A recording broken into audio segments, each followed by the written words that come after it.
Loin de sa coloration habituelle, la journée de samedi 31 octobre 2020 était couverte par un ciel plutôt sombre du fait du deuil national en la mémoire des enfants tués le 24 octobre dernier à Koumba, dans la région du sud-ouest Cameroun.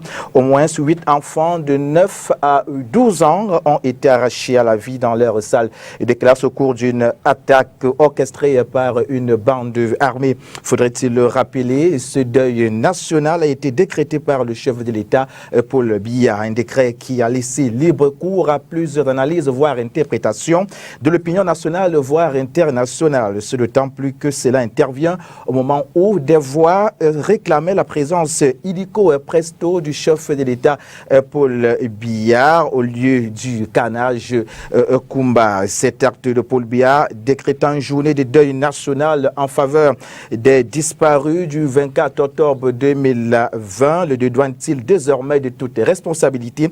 Avec nos invités en plateau ce dimanche, nous tenterons de creuser cette interrogation.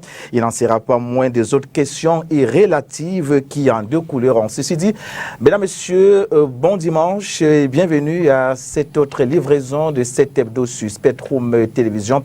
Faisons à présent connaissance avec nos invités qui sont déjà en plateau. Maître Fidèle Njoumessi, avocat inscrit au barreau du Cameroun. Il est ici en tant que communicant du mouvement pour la renaissance du Cameroun. Bon après-midi, maître. Bonjour, bonjour, et je salue tous les téléspectateurs de STV. Et je suis très content de revenir sur ce plateau pour contribuer à éclairer l'opinion de nos compatriotes sur la situation, sur le thème qui nous est proposé aujourd'hui. Et je suis encore une fois de plus satisfait que vous ayez pensé à moi pour ce dimanche de m'inviter sur ce plateau. Et je ferai l'effort pour donner, René, le meilleur de moi-même. Où en est-on avec le procès de Maurice Kamto? Oui, le procès de Maurice Kamto, c'est un procès kafkaïen, il faut le dire, et étant donné qu'il est séquestré chez lui sans qu'il y ait aucun acte juridique ou judiciaire qui justifie cette séquestration. Et cela fait déjà plus de 6 semaines, puisque c'était quelques jours avant le 22 septembre que certaines autorités policières, c'est-à-dire le délégué à la Sûreté nationale, délégué général à la Sûreté, également le SED, le secrétaire d'État à la Défense, qui, sans avoir pris un acte formel, parce que s'ils avaient pris un acte formel, on comprendrait, parce que si vous voulez assigner un citoyen en résidence, il faut qu'il y ait un acte. Mais dans le cas d'espèce, il n'y a pas d'acte. Et nous avons appris qu'il s'agit de ces autorités à l'occasion où le collectif d'avocats Sylvain Swop, dirigé par Maître Méli, s'est rendu à la délégation générale de la Sûreté pour s'enquérir de cette situation qui, pour le moins, est ubuesque. Et c'est là que le délégué général à la Sûreté et le secrétaire d'État à la Défense expliquent que non, il doit rester là, il ne doit pas sortir, et que seules quelques personnes de la maison peuvent sortir. Ça, c'est ce qui a été décidé par le délégué général de la Sûreté à l'occasion de la rencontre avec le collectif d'avocats. Et à la suite de ça, le collectif d'avocats a décidé, croyant à l'état de droit, puisque nous croyons à l'état de droit, et nous avons saisi la justice. Première action, c'est la saisine du président du tribunal de première instance de Yaoundé, centre administratif, pour demander l'autorisation d'assigner l'État du Cameroun en référé d'heure à heure. Parce qu'il y a urgence. Parce que lorsqu'il y a urgence, c'est le juge de référé qui doit statuer. Et surtout en matière, à cette matière, parce que là, au point de vue de droit, on appelle ça la voie de fait administrative. Parce que la voie de fait administrative est caractérisée surtout lorsque, à la base, il n'y a aucun acte, on n'y a même pas un acte formel. C'est seulement de manière verbale qu'on vous dit non, il doit rester. Et on ne donne aucun motif. Donc là, de ce point de vue, l'autorité administrative est dans une situation de voie de fait. Et la loi prévoit que lorsqu'il y a voie de fait, il faut accéder au juge le plus proche et le plus rapide pour mettre fin à la voie de fait. Donc, on a saisi ce président qui normalement doit donner l'ordonnance, l'autorisation de saisie, parce que ce n'est pas autorisation qu'on doit saisir le juge de référé. Donc, il y a toujours en attente de cette ordonnance-là. Non, après, il a rejeté l'ordonnance. Il n'a pas signé, il a rejeté la requête. Ce qui est surprenant. Parce qu'en matière de référé, lorsque nous allons au tribunal pour saisir le président du tribunal d'autoriser, d'assigner un référé, il ne doit pas rejeter. Parce que s'il n'y a pas lieu à référer, lorsque le juge de référé va statuer, il va se déclarer incompétent. Il va dire qu'il n'y a pas lieu à référer. Mais systématiquement, comme la justice dans notre pays est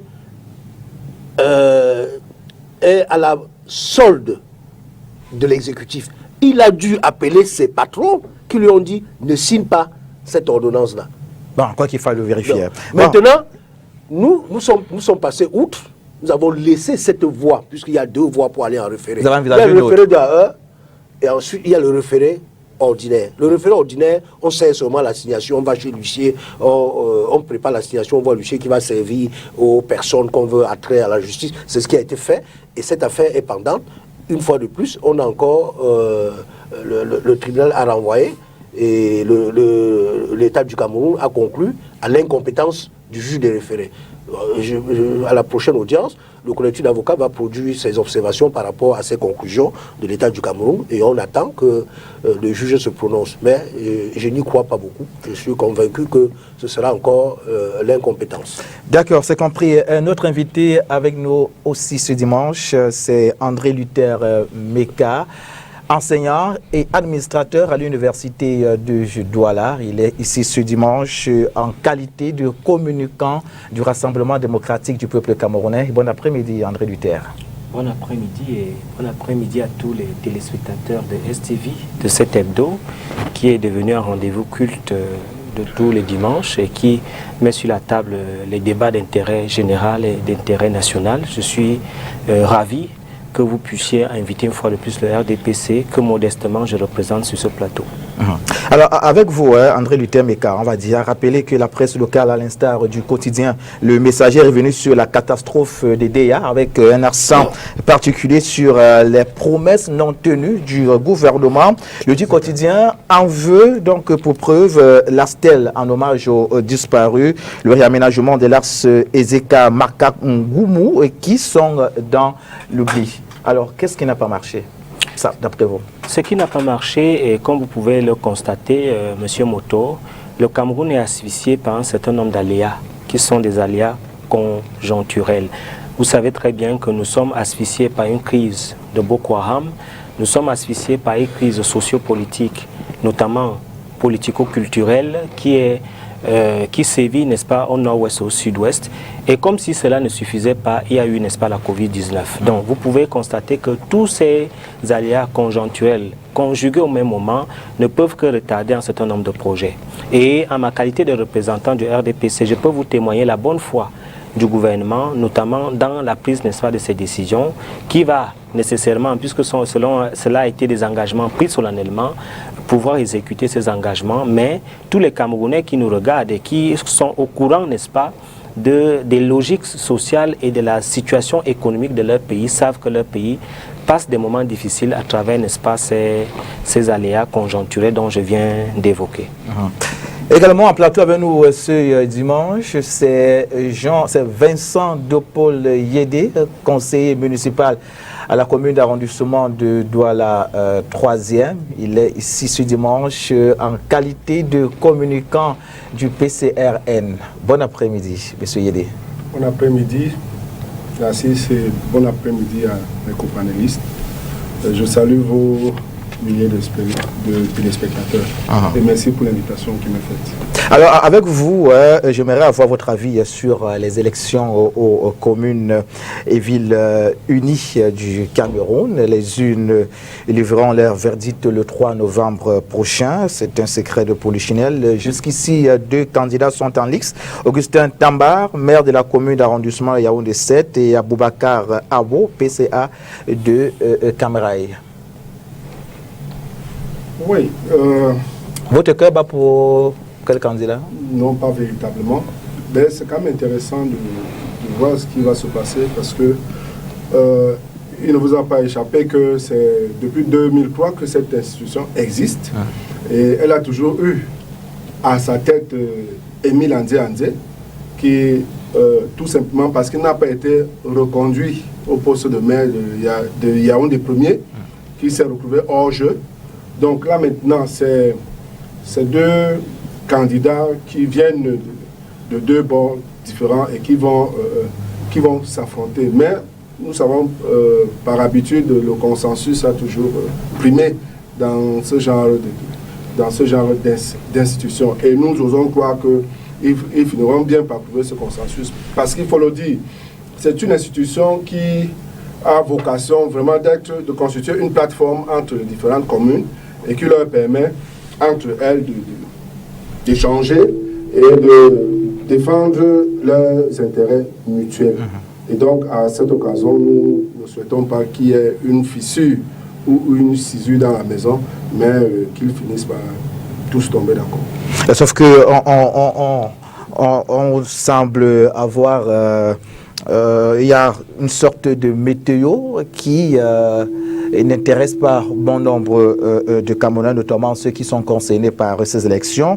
Le Messager, déjà dans sa publication du 28 octobre 2020, renseigne que Philippe Camille Yakwa, le directeur général du FECOM, bat campagne pour Aboubacar Abo. N'est-il pas en violation du droit de réserve et de neutralité? Vous savez, ce sont les camarades de parti. Donc vous pouvez bien imaginer que en fonction de leurs affinités, que quelqu'un se bouge. Mais je ne pense pas qu'il ait fait ouvertement. Je ne pense pas qu'il ait fait ouvertement.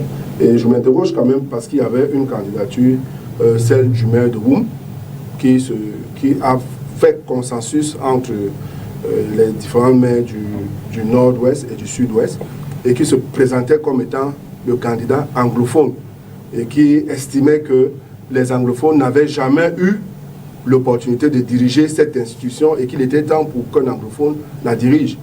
Et compte tenu du climat actuel, il était peut-être de bon ton qu'un anglophone prenne cette institution-là, si ça peut contribuer à calmer le climat que nous connaissons tous. Alors pour la gouverne de nos téléspectateurs, on va rappeler que les communes et villes du Cameroun sont un réseau de 374 communes et communautés urbaines représentant 20 millions d'habitants, œuvrant pour le développement local et la décentralisation que cette élection notamment qui aura lieu dans le 3. C'est ça, le 3 novembre prochain, plus un espace de relais dans la transparence. Un autre invité avec nous, et pas de moindre, c'est Denis Kwebo, journaliste et consultant maison de cette émission de cet hebdo. Il nous a encore fait l'amitié d'être de notre ce dimanche. Bon après-midi, Dédé. Bon après-midi, Narcisse, et salut à tous les co-panélistes ainsi qu'à tous ceux qui regardent l'émission aujourd'hui. Alors, hier était jour de vote en Côte d'Ivoire. D'après nos confrères de Radio France Internationale, cette journée électorale était émaillée d'incidents. Envisagez-vous un tel scénario, Denis Kwebo? De toutes les façons, ce qu'il faut dire, c'est qu'il sera difficile de connaître la vérité sur ce qui se passe en Côte d'Ivoire. Il sera difficile de le savoir parce que l'élection non seulement est viciée, parce qu'il y a eu 44 candidatures, dont 40 rejetées, et un candidat ainsi que son épouse ont mobilisé une partie de la presse corrompue internationale, notamment une partie de la presse camerounaise, pour venir couvrir crois que vous avez vu sur les réseaux sociaux les images, n'est-ce pas, de ces patrons de presse-là, de ces journalistes qui sont en train de dîner avec M. Ouattara à la veille d'une élection.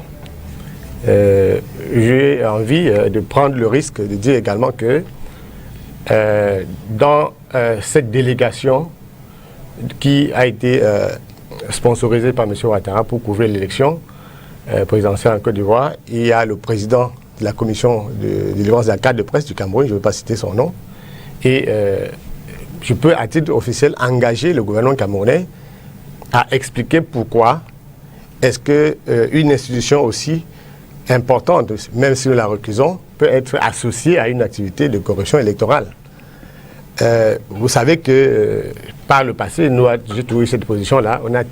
La presse camerounaise est stigmatisée, genre sur les plateformes panafricaines de journalistes, et on demande pourquoi est-ce que lorsqu'il y a une élection au Gabon, vous avez une importante délégation du Cameroun. Lorsqu'il y a une élection en Guinée, vous avez des Camerounais. Aujourd'hui, c'est eux qui vont en Guinée couvrir. Malgré tout ce qui se passe là-bas, vous n'allez pas voir dans les lignes la réalité, n'est-ce pas, du terrain. Il y a eu des violences dans presque 12 000 bureaux de vote sur 20 000 en Côte d'Ivoire hier. Et ce sera difficile d'entendre les journalistes, entre guillemets, qui couvrent le dire.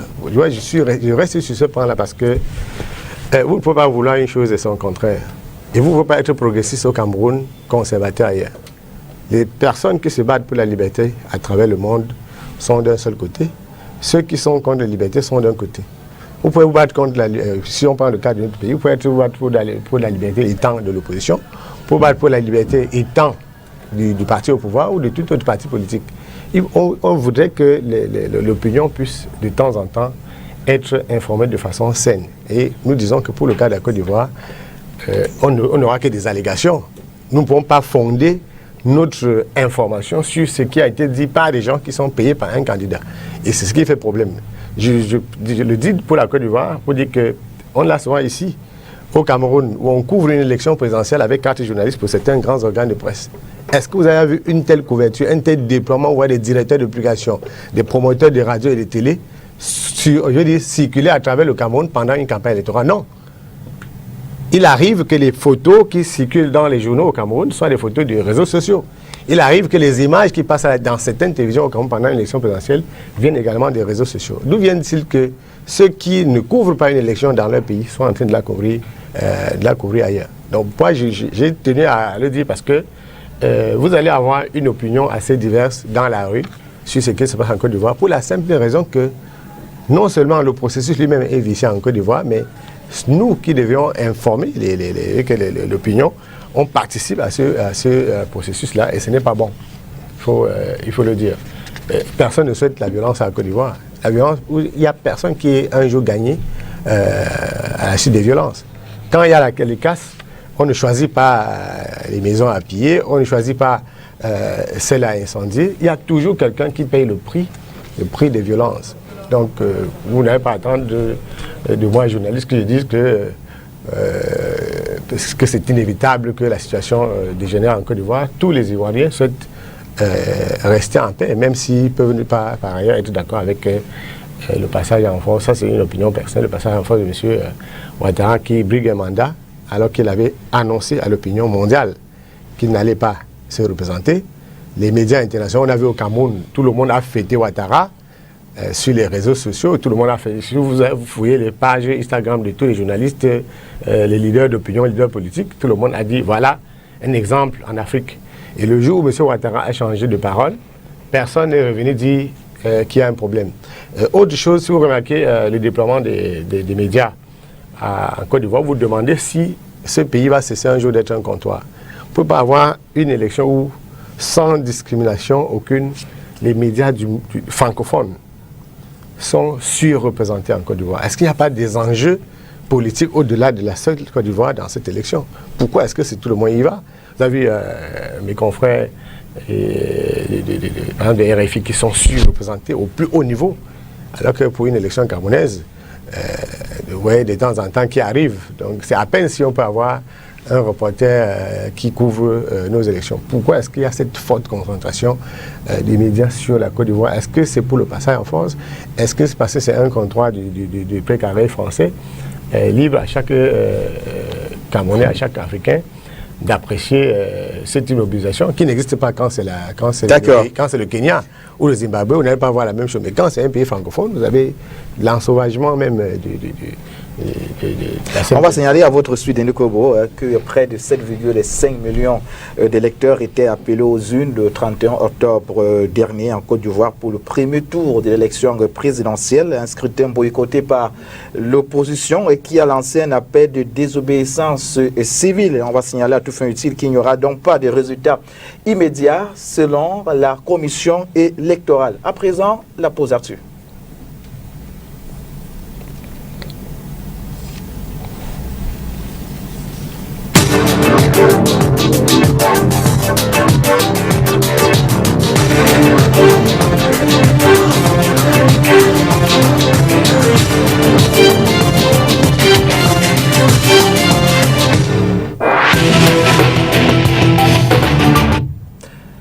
En dehors du sujet majeur inscrit à l'ordre du jour, la presse a également évoqué d'autres sujets, notamment l'affaire Ouazizi et Djokar, le Denis Kobo. Il me souvient que le syndicat national des journalistes du Cameroun avait donc attiré l'attention du chef de l'État afin qu'une enquête, n'est-ce pas, soit faite. Les Camerounais, vous le disiez, ont le droit de connaître la vérité, notamment la famille de Samuel Ouazizi. Où en est-on aujourd'hui avec cette enquête?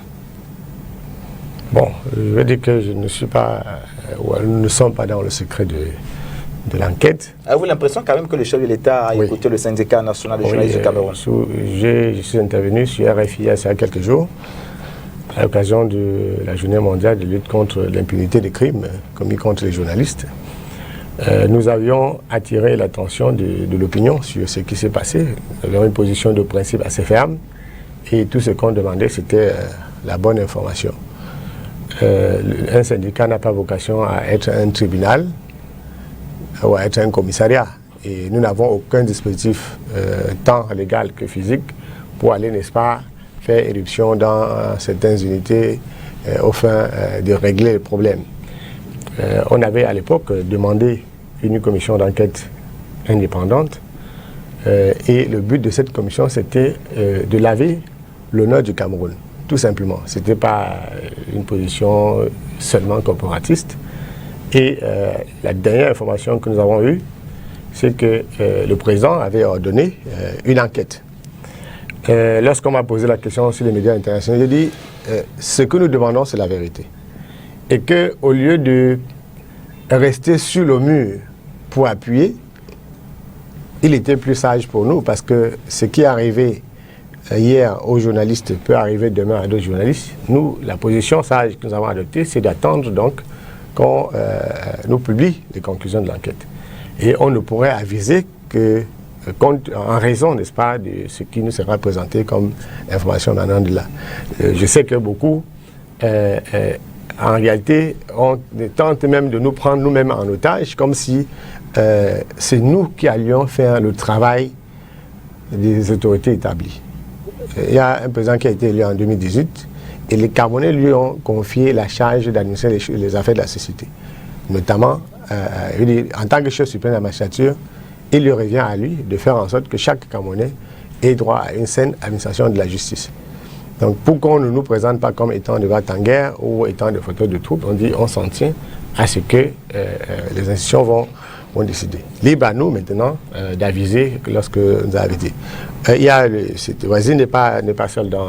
Il y a également Djokar. Oui. Kinsley Djokar. Oui, sauf que pour le cas Djokar, lorsqu'il a été interpellé, les autorités compétentes ont en temps réel communiqué sur ce cas-là.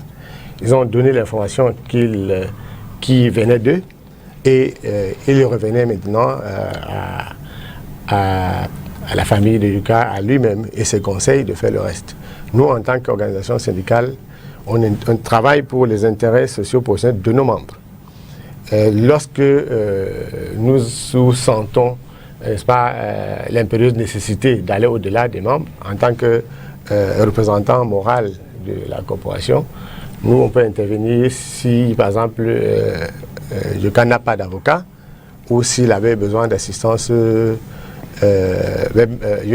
financières, par exemple. On peut solliciter nos partenaires, mais ce n'est pas notre rôle de connaître des affaires judiciaires.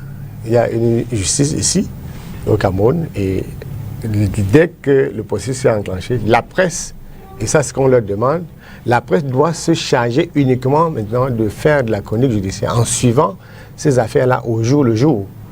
Ça, la vigilance professionnelle recommande qu'on suive ces affaires-là au jour le jour, sans être traité de partisans, parce que ce sont les journalistes qui sont impliqués, notamment pour celui qui est maintenant entre les mains de la justice. Nous devons à aucun moment donné changer de rôle. C'est vrai que nous sommes des syndicalistes, mais ça c'est pour les questions de droits syndicaux. Sur les questions judiciaires, ça, c'est les avocats qui font le travail. Nous, à ce moment-là, on regarde notre place dans la salle. Et puisque vous parlez d'avocat, Denis Kwebo, on va rappeler à Maître Fidèle Njumissi que le collectif des avocats de la défense accuse l'État du Cameroun de dire des mensonges à l'international sur la situation de leurs clients. On veut bien connaître l'impact juridique de tels propos, Maître Fidèle Njumissi. Oui, parce que nous sommes dans un cas de droits de l'homme. Et vous savez que les droits de l'homme sont protégés sur le plan international. Les droits de l'homme ont une protection internationale, dimension internationale. Et lorsque qu'un État ne respecte pas les droits de l'homme, ça porte un coup sur son image, sur la scène internationale. Et je suis un peu gêné d'entendre Denis dire que le syndicat a fait le travail, a revendiqué une commission d'enquête dans le but seulement de soigner l'image du Cameroun, même si au-delà des intérêts particuliers des membres, il faut contribuer à présenter une bonne image pour le Cameroun. Le syndicat a pour mission première de défendre les membres. Et Denis l'a bien dit. Je ne comprends pas pourquoi il dit que la commission c'est seulement pour qu'on soit l'image du Cameroun. Non, il faut que la commission puisse aussi établir les responsabilités. Je ne pourrais pas reprendre l'essentiel de nos revendications qui sont contenues dans les déclarations publiques. C'est-à-dire qu'en réalité, nous avons demandé un certain nombre de choses. Et l'ensemble de ces choses, quand on rétablit la vérité dans une affaire maître, c'est pour l'image du Cameroun. Non, je veux dire que quand on dit que si... du Cameroun, mais il faut établir surtout les responsabilités pour la responsabilité, que votre confrère victime il est mort. Qui est mort, voilà, donc, il laisse quand même des ayants droit. Donc, et ces ayants droits-là ont droit à la réparation. Et là, de ce point de vue, que le syndicat doit jouer un rôle important. Non, parce que maître est s'appelé sur moi. J'ai dit, maître est en train de dire le contraire de ce que j'ai dit. Nous avons exigé tout ce que maître dit. Et on a dit aux deux, si vous faites tout cela, ce serait bien pour notre pays. C'est que si la vérité éclate, si la famille de disparus, s'il savait que c'est une bavure, que la famille soit dédommagée en bonne et due forme, il faut que la vérité, s'il y a des coupables, qu'ils soient sanctionnés. Si vous sanctionnez les coupables, si vous dédommagez les familles, ça va faire en sorte que notre pays ne soit plus présenté comme ce qu'on sait de nous. C'est de ça qu'il s'agit. Je n'ai pas dit que tout ce qu'on veut, ce soit l'image du pays. L'image du pays, c'est pas à nous de faire en sorte qu'il y a des institutions qui sont chargées. Il y a des gens qui ont compétence. Les actes des Camerounais, les actes des autorités camerounaises peuvent ternir l'image du pays. Il ne faut pas penser que l'image du pays, c'est l'image d'une personne. L'image du pays, c'est l'image de mon pays. Je ne veux pas être présenté à l'étranger comme étant ressortissant d'un pays où les gens disparaissent sans trace. Je veux être ressortissant d'un pays où, lorsque les gens ont disparu, que la justice fasse son travail et que la vérité éclate. À ce moment-là, je n'aurais pas honte de voyager avec un passeport camerounais. Parce que je voudrais ajouter que quand l'affaire est portée sur le terrain international, si rien n'est fait, les institutions, les instances internationales peuvent être saisies. Comme je soulignais tout à l'heure que les droits de l'homme ont une protection, ont une dimension internationale. Et méritent et ont une certaine protection internationale. C'est pour ça que ces avocats peuvent porter ça sur la scène internationale.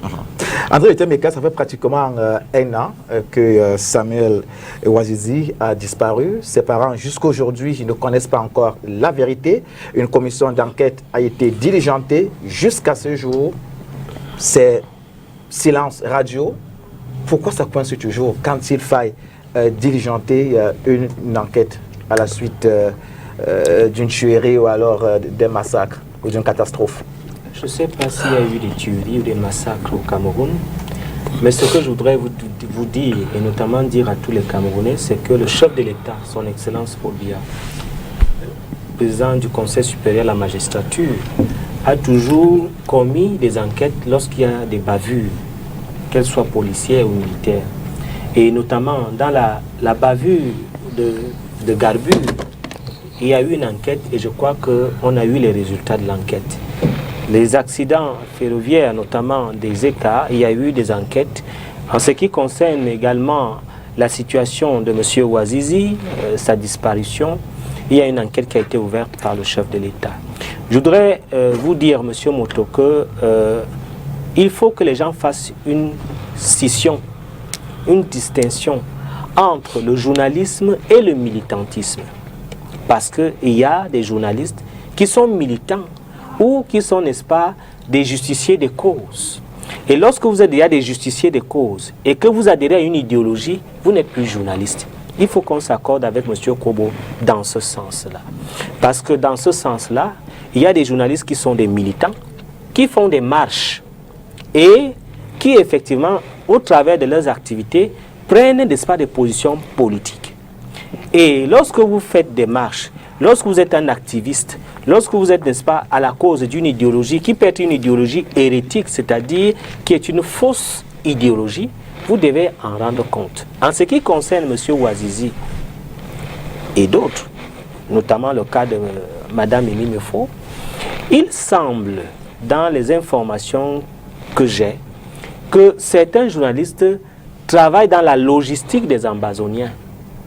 Et dans ce cas-là, il y a des soupçons à ce que M. Ouazizi puisse être dans le cadre, n'est-ce pas, de celui qui travaillait dans la logistique ambazonienne. Bon, d'autres parlent de relais, puisque vous allez constater que Mimi Mefo a été effectivement soupçonné d'être de connivence, de complicité, d'intelligence avec les Ambazoniens. C'était sans preuve. C'était effectivement sans preuve, comme vous le dites. Mais aujourd'hui, non, mais aujourd'hui, tous les Camerounais donnent raison à l'État. Tous les Camerounais donnent raison à l'État parce qu'effectivement, lorsque vous lisez, il peut permettre. Non, après. Laissons d'abord. Je l'ai dit. Ça, c'est la présomption de culpabilité. Je n'étais pas en train de contester le propos. Une présomption de culpabilité. Je ne contestais pas le propos de M. Bekay. Je veux dire que pour qu'il ne se trompe pas d'analyse sur nous, s'il est établi un jour qu'un journaliste exerce une activité contraire aux règles d'éthique et de déontologie, si nous en avons l'information, ça, tout le monde sait quelle serait notre réaction. C'est que je veux juste dire cela. Continuez donc, André Luther. Si nous avons les preuves. Je dis donc que aujourd'hui, il est important que les syndicalistes, les journalistes savent que beaucoup de journalistes ne font plus le journalisme. Ils se greffent à d'autres activités connexes dangereuses à la République. Et lorsqu'ils sont inquiétés par la République, qui doit remettre l'ordre, on assimile cela au journalisme. C'est ça qui est mauvais, c'est pas ça qu'il faut faire. Parce qu'il faut que je dise à maître. Mais qu'on soit journaliste ou militant, non. Il y a mort d'hommes. Non. Le problème, oui, le problème, ce n'est pas la. Non, le problème, c'est d'abord. Le problème, c'est d'abord. Pas une question de militantisme ou de journalisme. Il y a mort. Le problème, c'est d'abord au niveau de la distinction des activités. Vous ne pouvez pas vous livrer au faux, usage de faux, et pendant qu'on vous attrape, vous commencez à crier, vous dites je suis un homme politique, non. Il faut faire une distinction, n'est-ce pas? Il faut arrêter dans les règles de l'art. Ce qui est important et détenir dans les règles de l'art et juger. Ce qui est important, et je voudrais insister là-dessus, c'est que le chef de l'État a commis une enquête, mais il ne faut pas qu'il y ait un mélange de genres, parce que les journalistes s'y impliquent, un journaliste... Non. Est-ce qu'il était dans l'activité du journalisme? C'est ça la question. C'était un citoyen camerounais. C'était un citoyen camerounais. Je suis d'accord, mais est-ce qu'il était déjà dans l'activité du journalisme, Il y a un artiste très célèbre qui a été épinglé dans la transaction des fonds aux Ambazoniens. Est-ce qu'il était encore dans le métier d'artiste? Non. Donc il est important, n'est-ce pas, de clarifier les situations dans ce genre de problème et que ceux qui d'aventure se lancent à des aventures périlleuses, qu'ils répondent de leurs actes. D'accord. Et qu'ils ne soient pas greffés par des corporations qui vont venir réclamer, n'est-ce pas, leur statut, alors qu'effectivement, ce monsieur était déjà dans une activité assez C'est compris, André illicite. Lutemeka. Alors, Vincent de Paul Yedi, toujours dans la logique de savoir pourquoi les commissions d'enquête ou les enquêtes ouvertes pour connaître les origines d'un drame ou alors d'un massacre. On veut savoir pourquoi est-ce que ça traîne toujours au niveau de la justice camerounaise. Qu'est-ce qui bloque? Me poser la question, c'est m'assimiler à quelqu'un qui participe à la gestion de ce pays, ce qui n'est pas le cas. C'est à eux qu'on pouvait poser cette question. Mais en tant qu'acteur politique, nous pouvons quand même le constater avec vous que les enquêtes ouvertes traînent toujours à rendre leurs conclusions. On a eu la conclusion de Gabur, hein?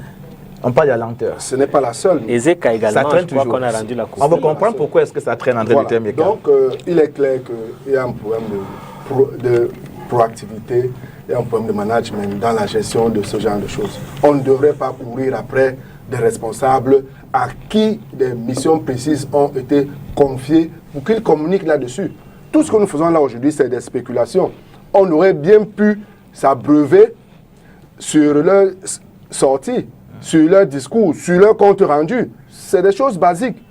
Donc, vraiment, c'est une interpellation, encore une fois. Et si on peut se prévaloir de quelques capacités pour donner des conseils à notre ami Luther, qui est très écouté, pour dire vraiment, faites l'effort à chaque fois qu'une enquête est ouverte, parce qu'il s'agit, au finish, de la réputation d'un pays, il s'agit de l'honneur d'un pays, et ne soyez pas surpris que dans les prochains rapports, que le classement du Cameroun en matière des droits de l'homme soit mauvais. Tout simplement parce que il y a cette petite situation-là qui se multiplie à chaque fois. Et vraiment, on aurait bien pu s'en passer et parler des choses beaucoup plus sérieuses. Alors, pour sortir de cette pause là-dessus, maître, vous je voulez rebondir? voudrais dire que chaque fois, quand il y a une commission d'enquête et que ça traîne, c'est parce que l'État lui-même voit que c'est lui le principal responsable. Non, non, Et c'est pour ça- vous oui, pas toujours. non, vous le pouvez cas pas de, dire ça. le cas de Gabou Non, non. est exceptionnel parce qu'il y a eu une grosse pression internationale et le Cameroun a été acculé, était obligé de produire un rapport. Lorsqu'il n'y a pas de grosse pression interne et aussi au niveau Ce que vous voulez, international, c'est que vous voulez dire, c'est que de façon logique, le Cameroun ne prend jamais sur lui d'ouvrir une enquête. Il faudrait qu'il y ait d'abord une Non, pression sur non, le plan international. Non, le Cameroun ouvre l'enquête quand il y a la pression interne. Mais ne donne pas les conclusions rapidement parce que c'est le principal responsable. Parce que dans une enquête, quand on donne les conclusions, il faut établir les responsabilités. Et l'État du Cameroun voit que parlez de la s'il présomption établit les d'innocence tout à l'heure, responsabilités, mais vous- si c'est objectif, c'est lui le principal responsable. Non, je ne suis pas d'accord avec la conclusion. Je Abandonné ne comme suis pas d'accord avec la Vincent de Poyédé. Moi, j'ai mis en avant le management, j'ai mis en avant la gouvernance. Donc, je ne voudrais pas mettre ici et je ne voudrais pas laisser passer ça, dire qu'à chaque fois que ça traîne, c'est parce que le gouvernement se sent responsable. Le ou- cas de Ouazizi est patent. ou forcément impliqué, non. Le cas de Ouazizi est patent. Arrestation arbitraire, détention arbitraire, il meurt, on Mais vous n'informe avez- pas la famille, et un jour, Vous avez comme ça déjà les qu'on comprend, et conclusions jusqu'aujourd'hui, d'enquête, alors, il n'y a pas de, on vous va avez aller même pas à la la conclusion dépouille. de débat l'enquête, vous qui intellectuel. parlez On n'a même pas de des- dépouille. non, C'était un débat présomptions intellectuel. On n'a même pas vu la dépouille. C'est bon, maître. Vous avez déjà les conclusions de l'enquête, Maître, on vous a apparemment. écouté. Denis Je Kobo. crois que la dernière fois, je parlais des arguments qui peuvent tenir en enfer et qui ne peuvent pas tenir avec les humains. Parce que il y a une déresponsabilisation des Camerounais, pas les Camerounais eux-mêmes. Quand vous avez des gens qui ne peuvent pas défendre les pays, je parlais tout à l'heure de ceux qui défendent les pays. Quand vous êtes pour le progrès, vous êtes pour le progrès. Mais au Cameroun, vous avez quelqu'un qui est progressiste à 7 heures. À midi, il est conservateur. Le soir, il revient pour parler des choses du progrès. C'est ça qui ne marche pas. Alors, quand il y a un acte qui est commis, en principe, si c'est le rapport de force qui détermine tout ça, maître. C'est le rapport de force. Il n'y a pas autre chose. C'est le rapport de force qui peut faire en sorte que on est à chaque fois qu'il y a un différent, la vérité. Exact. Et ce qui est mauvais pour nous, c'est que la vérité peut déranger tout le monde au Cameroun. Ouais. Ça ne peut pas seulement déranger le gouvernement.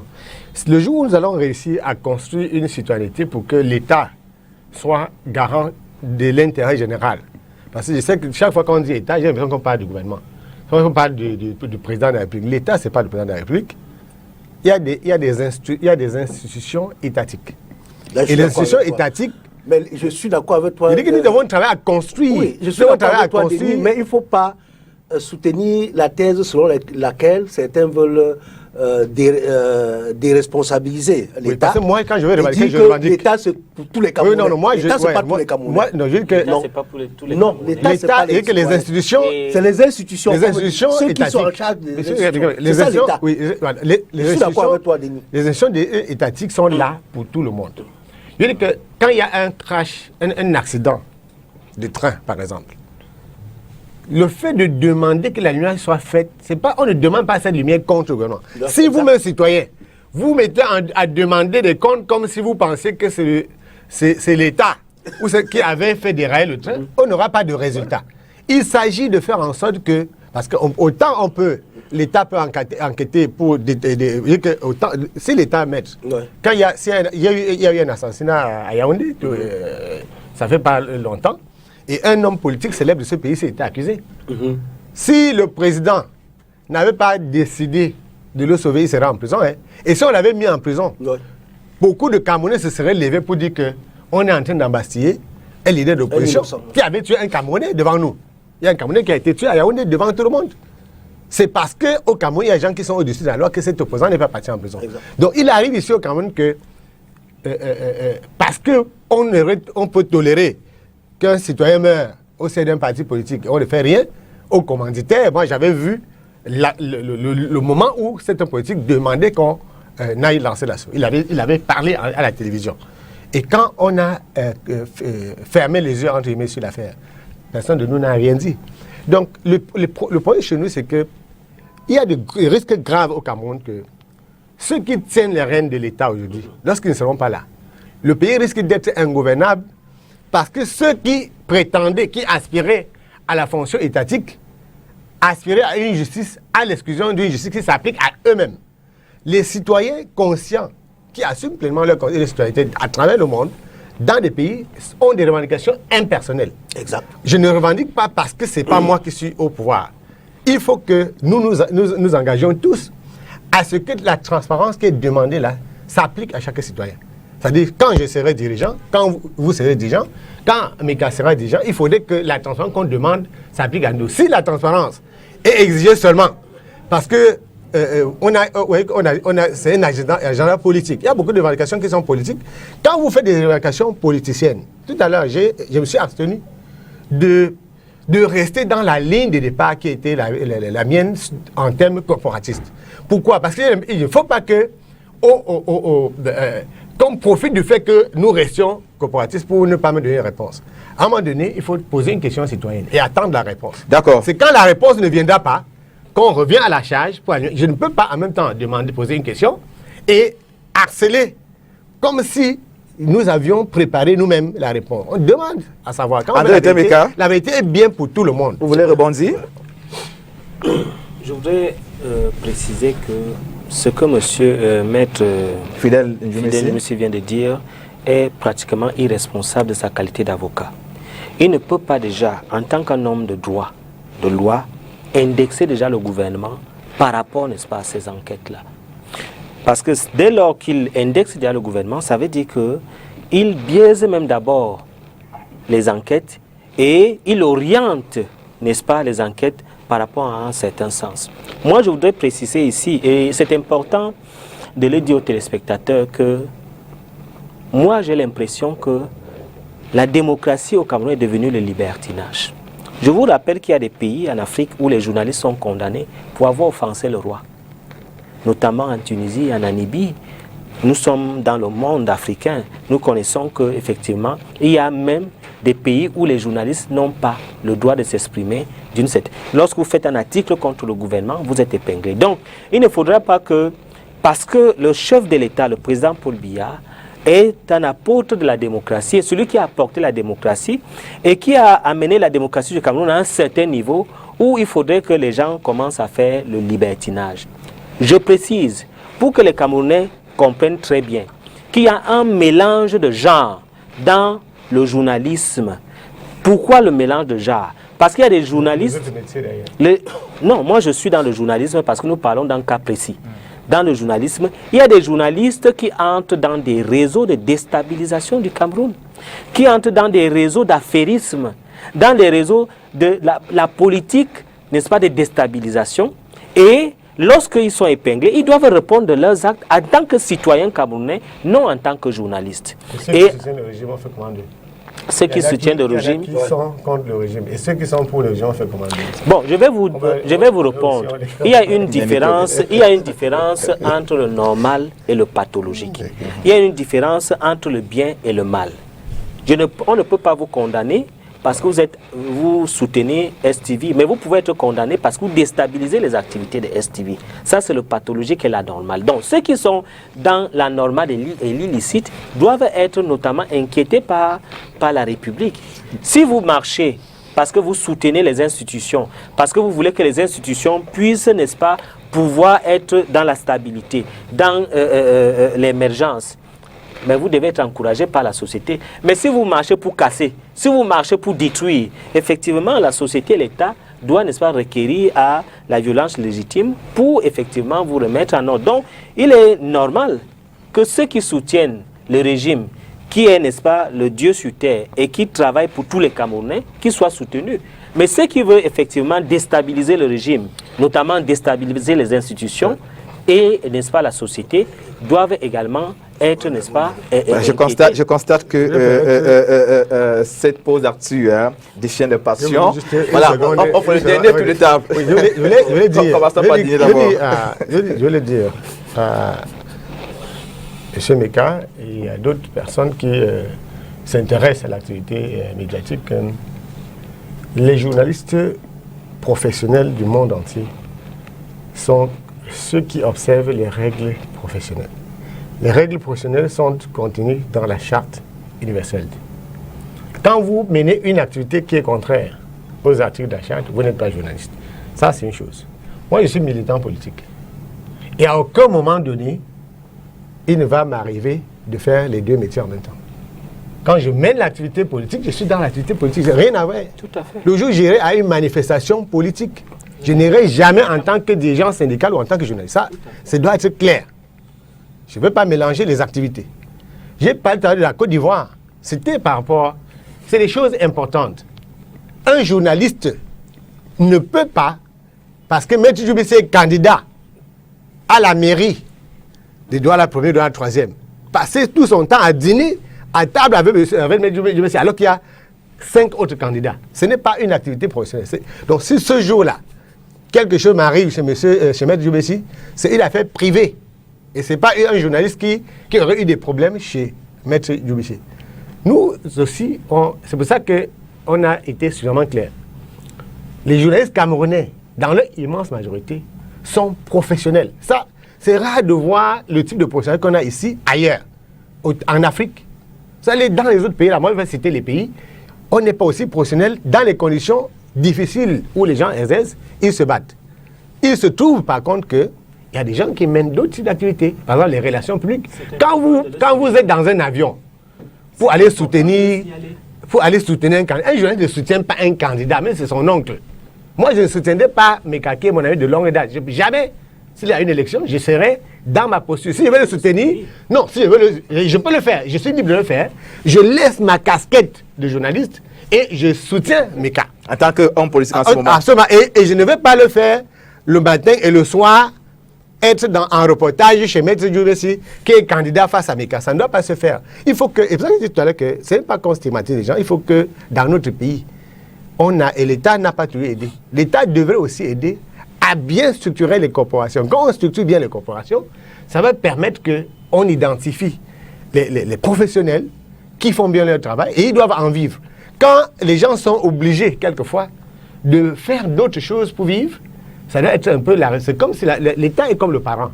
C'est un peu comme la responsabilité parentale si ceux qui sont à votre charge ne parviennent pas, n'est-ce pas, à se mouvoir en toute quiétude dans le secteur d'activité. Maître Fidèle Ndjoumessi. On passe à la modernisation des corporations. On vous a suivi, Denis Kobo. Maître Fidèle Ndjoumessi. Je voudrais répondre à mon ami Lutin Mika. Il dit qu'il ne peut pas parler de responsabilité pour l'État. Qui ne peut pas dire que l'État n'est pas responsable du point de vue où c'est lui-même qui est le garant de la vérité, comme Denis disait. C'est-à-dire, on cherche la vérité et s'il y a inertie, s'il y a inaction, ça veut dire que l'État veut occulter la vérité. Et c'est pour ça que c'est l'État qui est le premier responsable. Parce que s'il y a défaillance, quelque part, il faut qu'il y ait un responsable. Parce que ça ne fonctionne pas.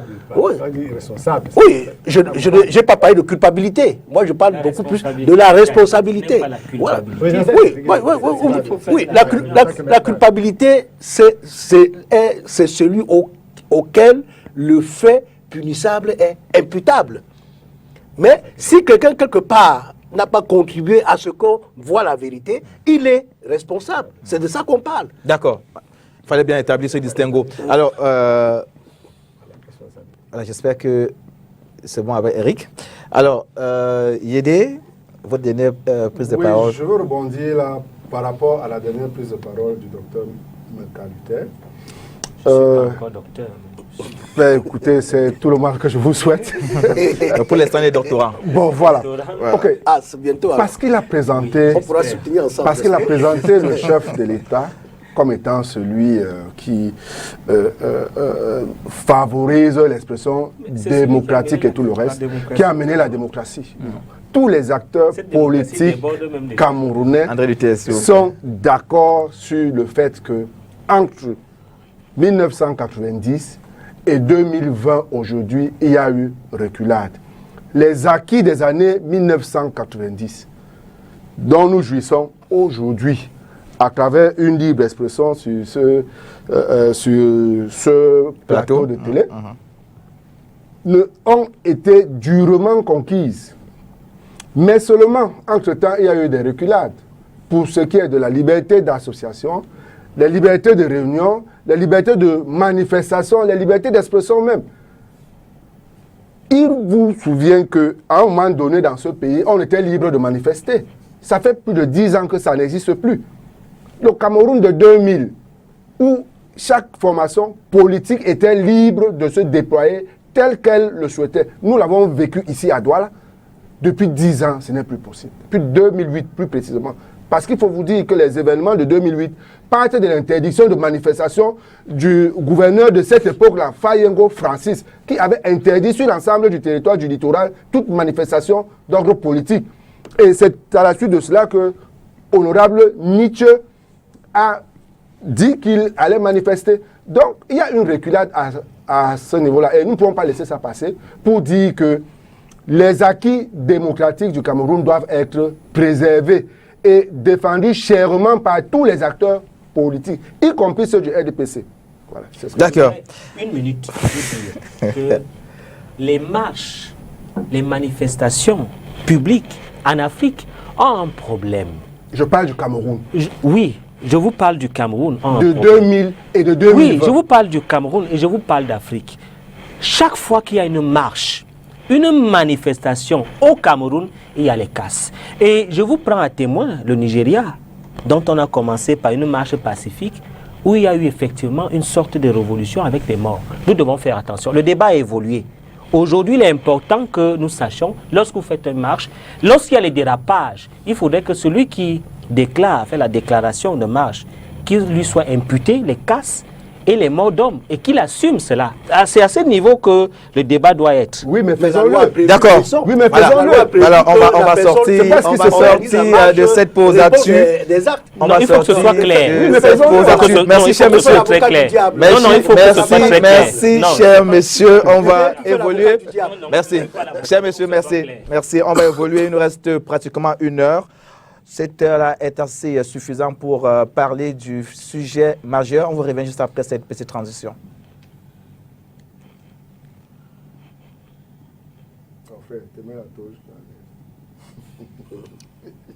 La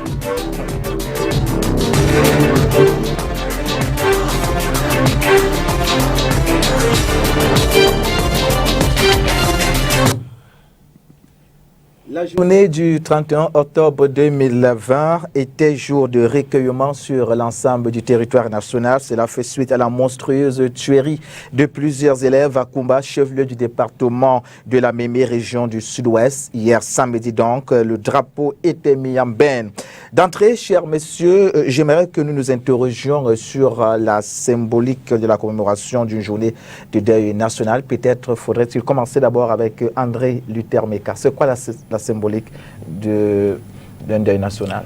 La symbolique d'un deuil national, c'est toute l'affection, l'hommage, la déférence que nous faisons à tous ceux qui sont morts dans des tristes événements.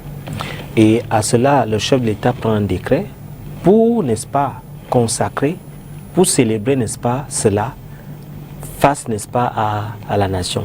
Il s'agit effectivement d'un cadre de commémoration mémorielle pour que la conscience collective prenne acte de cela et puisse rendre un hommage mérité aux disparus. Et notamment, cela s'accompagne dans un certain nombre de rituels, les minutes de silence, le drapeau en berne. Et parfois, n'est-ce pas, sur le plan du code vestimentaire, il y a des couleurs du deuil qui sont, n'est-ce pas, adoptées pour témoigner, pour impacter, n'est-ce pas, la société et le Cameroun, n'est-ce pas, de cette marque, n'est-ce pas, d'affligence, de déférence et d'hommage, n'est-ce pas, aux morts. Voilà un peu la symbolique, n'est-ce pas, du deuil national. Alors, Maître Fidèle Nubissi, avez-vous l'impression que les Camerounais ont adhéré au décret du chef de l'État? C'est tant il est vrai, comme vient d'ailleurs de le dire André Luther Meka, qu'une journée de deuil national implique l'organisation des rites de commémoration pour témoigner sa solidarité, montrer sa compassion et son indignation. Avez-vous l'impression que c'est ce qu'on a vécu hier sur l'ensemble du territoire national? Je pense que hier, à quelques endroits, il y a eu vraiment manifestation de deuil national, célébration dans les rites culturels de ces contrées. J'ai observé à Kumba, où certaines femmes sont parties de Douala pour aller sur les lieux célébrer avec celles de cette ville, avec les femmes de cette ville. J'ai remarqué parmi ces femmes quelques militantes du mouvement pour la naissance du Cameroun, Madame Laure Noutian, Madame Nina Pema, qui était à Kumba hier. Et j'ai aussi observé dans la ville de Douala, je pense que c'était à Bonabéry, il y a eu quelques nos concitoyens qui ont fait une manifestation et sont allés déposer la gerbe de fleurs. Les gerbes de fleurs au cimetière de Bonabéry. Donc c'est toujours une façon de manifester pour ce deuil, de signifier qu'on est vraiment touché, de montrer son affection pour les familles endeuillées et pour ces disparus, pour ces enfants qui sont morts. J'ai observé une grande mobilisation. Là, je salue les populations de Bafan, de Onkam, où j'ai eu une forte mobilisation des femmes qui ont organisé le deuil national dans la coutume de cette contrée. Je les ai vues à la place de fête de Bafan, assises à même le sol. Je les ai vues pleurer, faire des lamentations, comme ça se fait dans ces régions-là. Et je pense que à quelques endroits, il y a eu manifestation, il y a eu célébration, mais c'était pas dans beaucoup de coins du pays. Et de ce point de vue, je pense que ceux qui ont même décrété le deuil national ils ont affiché une indifférence inacceptable, parce que nous avons vu l'image du palais de sport de Yaoundé, où le ministre de l'administration territoriale s'est rendu et qu'il y avait très peu de personnes.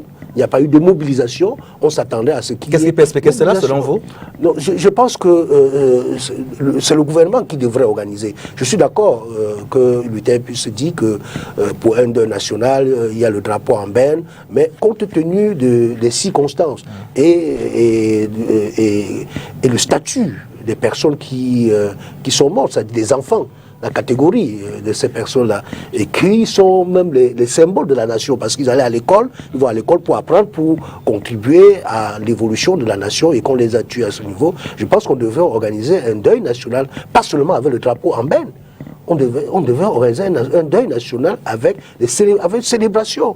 Et nous savons comment nous célébrons le deuil chez nous. Chez nous, on peut organiser une célébration religieuse, je ne voulais pas dire œcuménique, mais interreligieuse, c'est-à-dire qui rassemble et les chrétiens, les musulmans et les animistes et tous les autres pour manifester notre attachement. Je suis bien content d'entendre du dire que quand on fait le deuil national, c'est pour manifester son affection, son attachement à ceux qui sont éplorés. Et on doit le faire dans les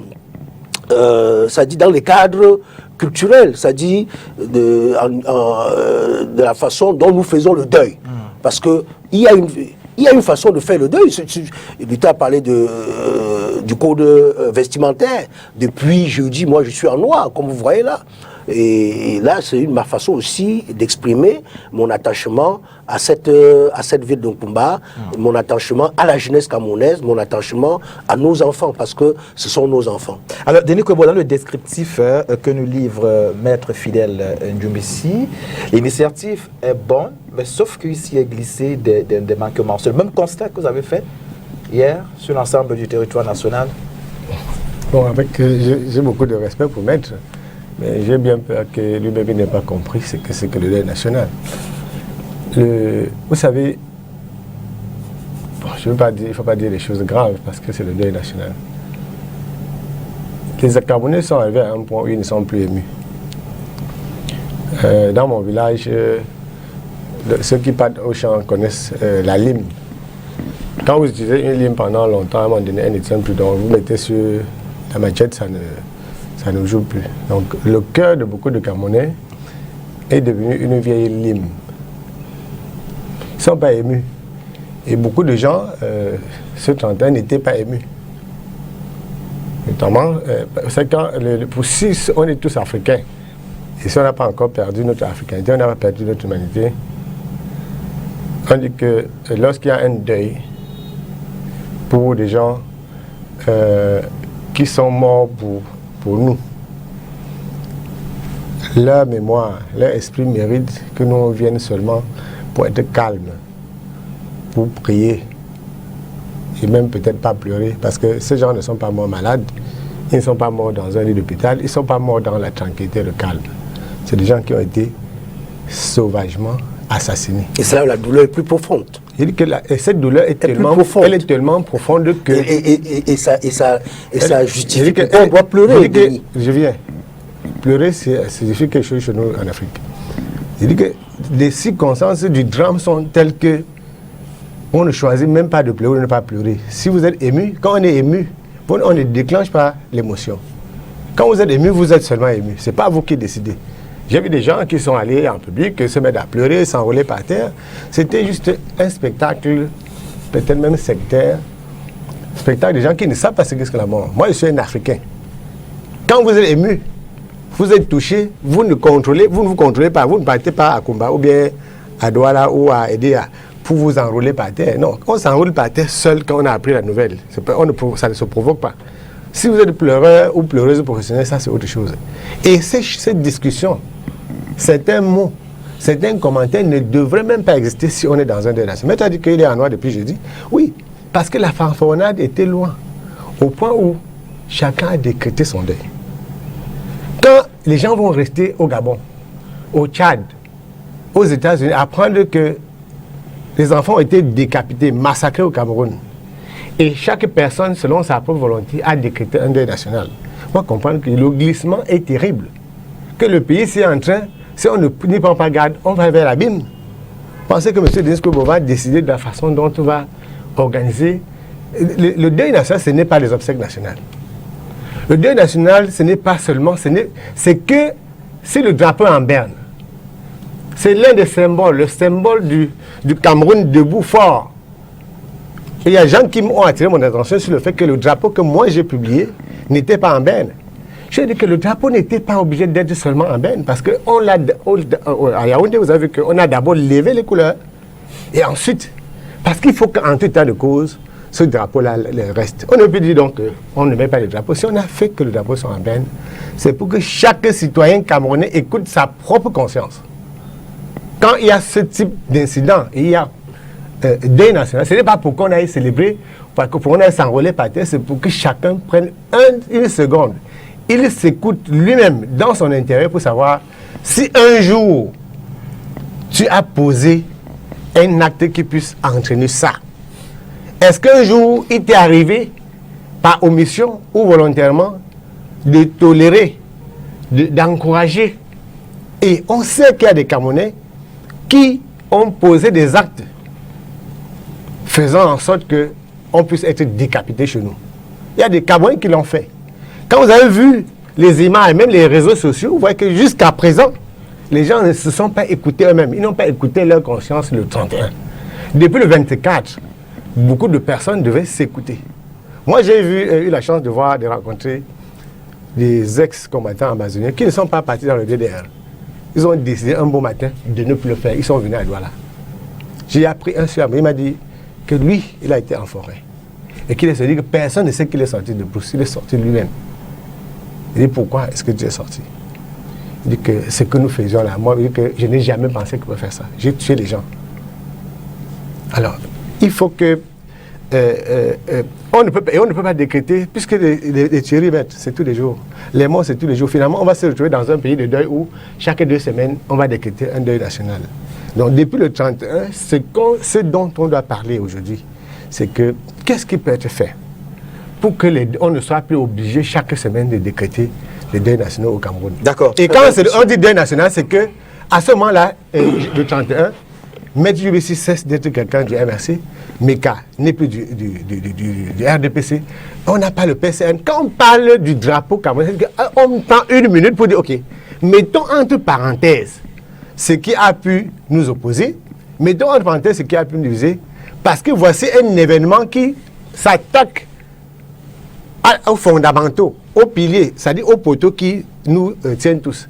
À ce moment, parce que si le poteau là tombe, les gens du MRC, PCRN, UPC, tout le monde, vous tombez. Alors, avant de donner la parole à Luther André Meka qui brûle d'envie de réagir à la suite des propos de Denis Koubo, alors, Yédé, à entendre Denis, on a l'impression que la journée nationale de deuil décrétée par le chef de l'État a pu donner l'occasion à certains Camerounais du fait du théâtre. Est-ce la même impression que vous avez eue hier? Pas vraiment. Je crois plutôt que l'État a évité la spectacularisation de cette journée. Contrairement à ce que Maître disait, l'État a fait l'essentiel. Il a mis les Camerounais face à leur conscience. Il y a eu une messe, un culte œcuménique qui est passé à la CATV, pour ne pas la citer ici, et dans d'autres chaînes de télévision, et même dans des radios, il y a des spots qui sont passés. Et on a vu le président national du PCRN qui a participé à ce culte œcuménique à Yaoundé. Il y a des députés de notre parti qui ont fait des marches, une à Gormapoui, une messe à Edea. Bon, les Camerounais, à cette occasion, lorsqu'on les regardait, on sentait qu'ils étaient touchés. Malheureusement, nous sommes à Douala et ça va très vite. Les gens ne se sont véritablement pas arrêtés. Les gens sont en train de courir à gauche et à droite. Et on avait comme l'impression que les gens... Non, en réalité, dans toutes les chapelles, dans toutes les églises, dans tous les cultes, on en a parlé. Dans toutes les chaînes de radio, on en a parlé. Donc, rien à voir avec du théâtre? Non, non, surtout pas. Les Camerounais ont fait leur deuil dans la dignité.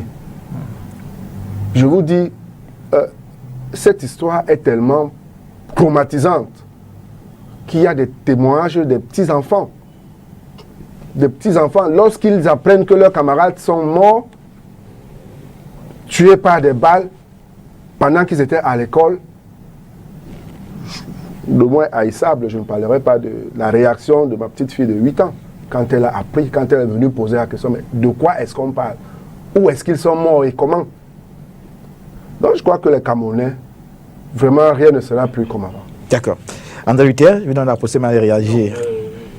J'apprécie déjà cette intervention. Pour dire la vérité, de mémoire de jeunes Camerounais, je n'ai jamais vu les Camerounais aussi frappés que par ce deuil national. Ceux qui disaient que c'est du théâtre, ce n'était pas du théâtre. D'ailleurs, dans toutes les plateformes, notamment de conversation dans les réseaux sociaux, c'était la consternation, c'était l'indignation totale.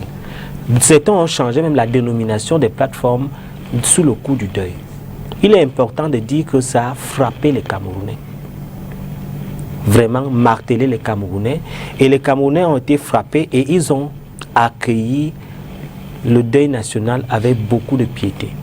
Je voudrais dire ici que, en ce qui concerne la symbolique ou la mise en place des deuils, notamment qui sont faits, la plus grande symbolique qui existe dans le deuil national, c'est le drapeau en berne. C'est l'une des plus grandes symboliques, c'est-à-dire le Cameroun s'affaisse pour un moment de réflexion et de silence. Le Cameroun s'humilie, se met en berne, parce que quand on dit en berne, ça veut dire que le Cameroun s'affaisse d'abord, s'assoit. Et ce rituel a été fait dans toutes les administrations du Cameroun, par les plus hautes autorités. Et avec beaucoup de déférence, beaucoup de piété et beaucoup de compassion. L'autre symbolique plus fort, comme les Camerounais sont des chrétiens, il y a eu, n'est-ce pas, les messes œcuméniques où les autorités ont participé, où tout le monde était en noir, notamment en noir. Et ces messes œcuméniques, effectivement, pour ceux qui sont chrétiens, sont, n'est-ce pas, pour plaider l'âme de ces anges, de ces enfants qui sont allés de l'autre côté par l'atrocité. Et je peux vous dire, dans toutes les ministères, les entreprises, il y avait les minutes de silence avant chaque début de travail. Le Cameroun était en deuil, le Cameroun était frappé. Et nous avons senti cela d'abord même par, n'est-ce pas, l'ambiance sociale. C'était tiède, c'était morose. Donc vous ne pouvez pas dire que les Camerounais ont fait le théâtre. C'est même insulter, n'est-ce pas, la mémoire collective des Camerounais qui se sont apitoyés sur ces anges-là. Et je voudrais vous dire que cela a été d'autant plus frappant que c'était des enfants. Je vous assure que les femmes camerounaises, mères d'enfants, les pères camerounais, pères d'enfants, ont été frappés par cela. Et cela a entraîné un processus de déclenchement dans le nord-ouest, sud-ouest, où effectivement à ce niveau-là, les gens se sont assis pour se parler. Et c'est la première fois que je vois les familles camerounaises au nord-ouest, au sud-ouest se parler. Alors, donc, dans ce moment de dévotion, où moi aussi je fais mon éloge funèbre, je dois vous dire qu'il est important ici de ne pas dire qu'il y a eu une théâtralisation, parce que nous sommes tous affectés par cela. Et c'est l'occasion effectivement de dire, et je vais conclure par ça, que ce deuil doit impacter. Même les tueurs, ça doit les impacter. Et ceux qui financent, cela doit les impacter. Quand je dis les impacter, je tends la main à Maître Fidèle. Je lui dis, Maître Fidèle, le MRC fait des réunions de la diaspora pour dire qu'ils vont cotiser pour la révolution et qu'ils vont cotiser pour les ambassadeurs. Maître Fidèle, vous ne devez pas être en noir. Vous ne devez pas être. Non, vous ne pouvez pas. Non, vous ne pouvez pas dire que je dis des inepties. Vous ne pouvez pas dire que je dis des inepties parce que je vous interpelle. C'est pas la première fois. Et je vous interpelle. Et je l'interpelle devant tous les Camerounais. Je vous mets devant vos responsabilités. Je dis encore, je répète, que les membres du MRC, les vidéos sont là. Je peux les présenter aux Camerounais, sont en train de faire des cotisations. Ils disent qu'ils financent les ambazoniens. Et dans des réunions en Allemagne et partout, nous voyons le MRC dans les réunions disant qu'ils contribuent à ce que les ambazoniens aient les armes. Vous ne pouvez pas vous moquer des Camerounais. Donc s'il y a quelqu'un qui fait le théâtre, c'est vous qui faites le théâtre. C'est vous qui faites le théâtre. D'accord. Vous avez été intéressé, maître. Oui, l'occasion de réagir. Je voudrais dire à André Luther Meka que quand on vient sur un plateau, quand je perds mon temps pour venir ici un dimanche, sur un plateau, c'est pas pour raconter n'importe quoi. Quand vous voulez, quand vous avancez des allégations, il faut être en mesure de donner les preuves. C'est la deuxième fois. C'est la deuxième fois parce que sur un autre plateau, un de vos camarades a fait cette déclaration parlant de Maître Sim. Et Maître Sim a répondu dans le cadre de la même émission. Et vous n'avez aucune preuve de ce que le mouvement pour la renaissance du Cameroun participe à des réunions de soutien aux Ambazoniens. Et le professeur Maurice Kamto a toujours dit que l'option de la sécession, l'option de la séparation du Cameroun n'est même pas pensable. C'est même pas à évoquer. Le Cameroun ne doit pas faire l'objet d'une partition. Et le professeur Maurice Kamto l'a bien martelé plusieurs fois. Et vous vous souvenez que lors de la dernière tournée du président Maurice Kamto en Europe, aux États-Unis précisément, il y a les Ambazoniens qui ont voulu le rencontrer et qui sont venus là où il tenait le meeting avec le drapeau ambazonien. Il a refusé de les rencontrer parce qu'il a dit qu'il parle d'un Cameroun. Il ne parle pas de deux Cameroun. C'est ce que le professeur Maurice Kamto a dit. Et lorsque j'aurais dit ça... La citation de M. Zongang. La prison nous a permis de nous rapprocher des Ambazoniens. Ils doivent être devant leurs responsabilités. Monsieur Luther, il faut faire attention aux déclarations que vous faites. Parce que ça peut vous engager. Mais nous avons les vidéos. Voilà, et Maître Sim l'a déjà promis. Nous avons des vidéos. D'accord. Alors, Denis Kobo, tout à l'heure, on a suivi André Luther Meka parler, revenir sur la symbolique de cette journée deuil national. À travers ses propos, on a l'impression que cette journée deuil national a réactivé le levier du vivre ensemble. S'il faille, n'est-ce pas, s'appuyer sur ce qu'il a dit et ce que tous les Camerounais ont donc vu hier samedi, est-ce que cette journée de deuil national ouvre les vannes d'une résolution de la crise anglophone? J'attendais cette question pour dire que je ne vais pas y répondre comme ça. La question qui est inscrite à ce débat-ci est une question sérieuse. C'est une question fondamentale qui engage l'avenir du Cameroun. Et je vais réitérer devant mon ami Meka que je n'ai pas dit que le deuil national qui est décrété est du théâtre.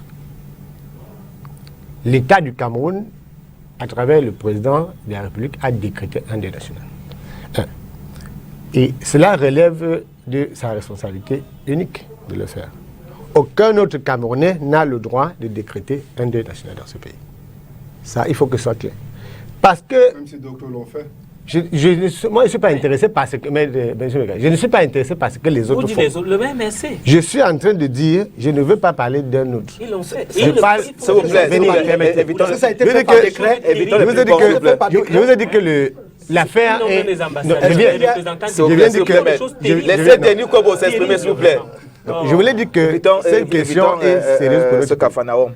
Et comme par malheur, cette émission est regardée au-delà du Cameroun. Donc nous ne serons pas seulement jugés par nos amis qui sont sur Facebook et sur Instagram. Nous sommes jugés par les gens qui sont dans des autres pays où on peut moderniser la vie publique, où on peut moderniser la vie sociale. Donc, quand on décrète un deuil national, c'est dans le décret. On dit half-mast, les drapeaux sont en berne. Voilà, c'est ce qui matérialise ce deuil. Je suis passé partout. Moi, j'étais à l'ouest, je suis revenu hier, je me suis arrêté, j'avais une cérémonie à Bonabéry. J'ai vu, j'étais là à Bois-d'Ivoire, à l'intérieur là, je suis passé devant une chefferie de 3e degré, j'ai vu le drapeau qui était en berne.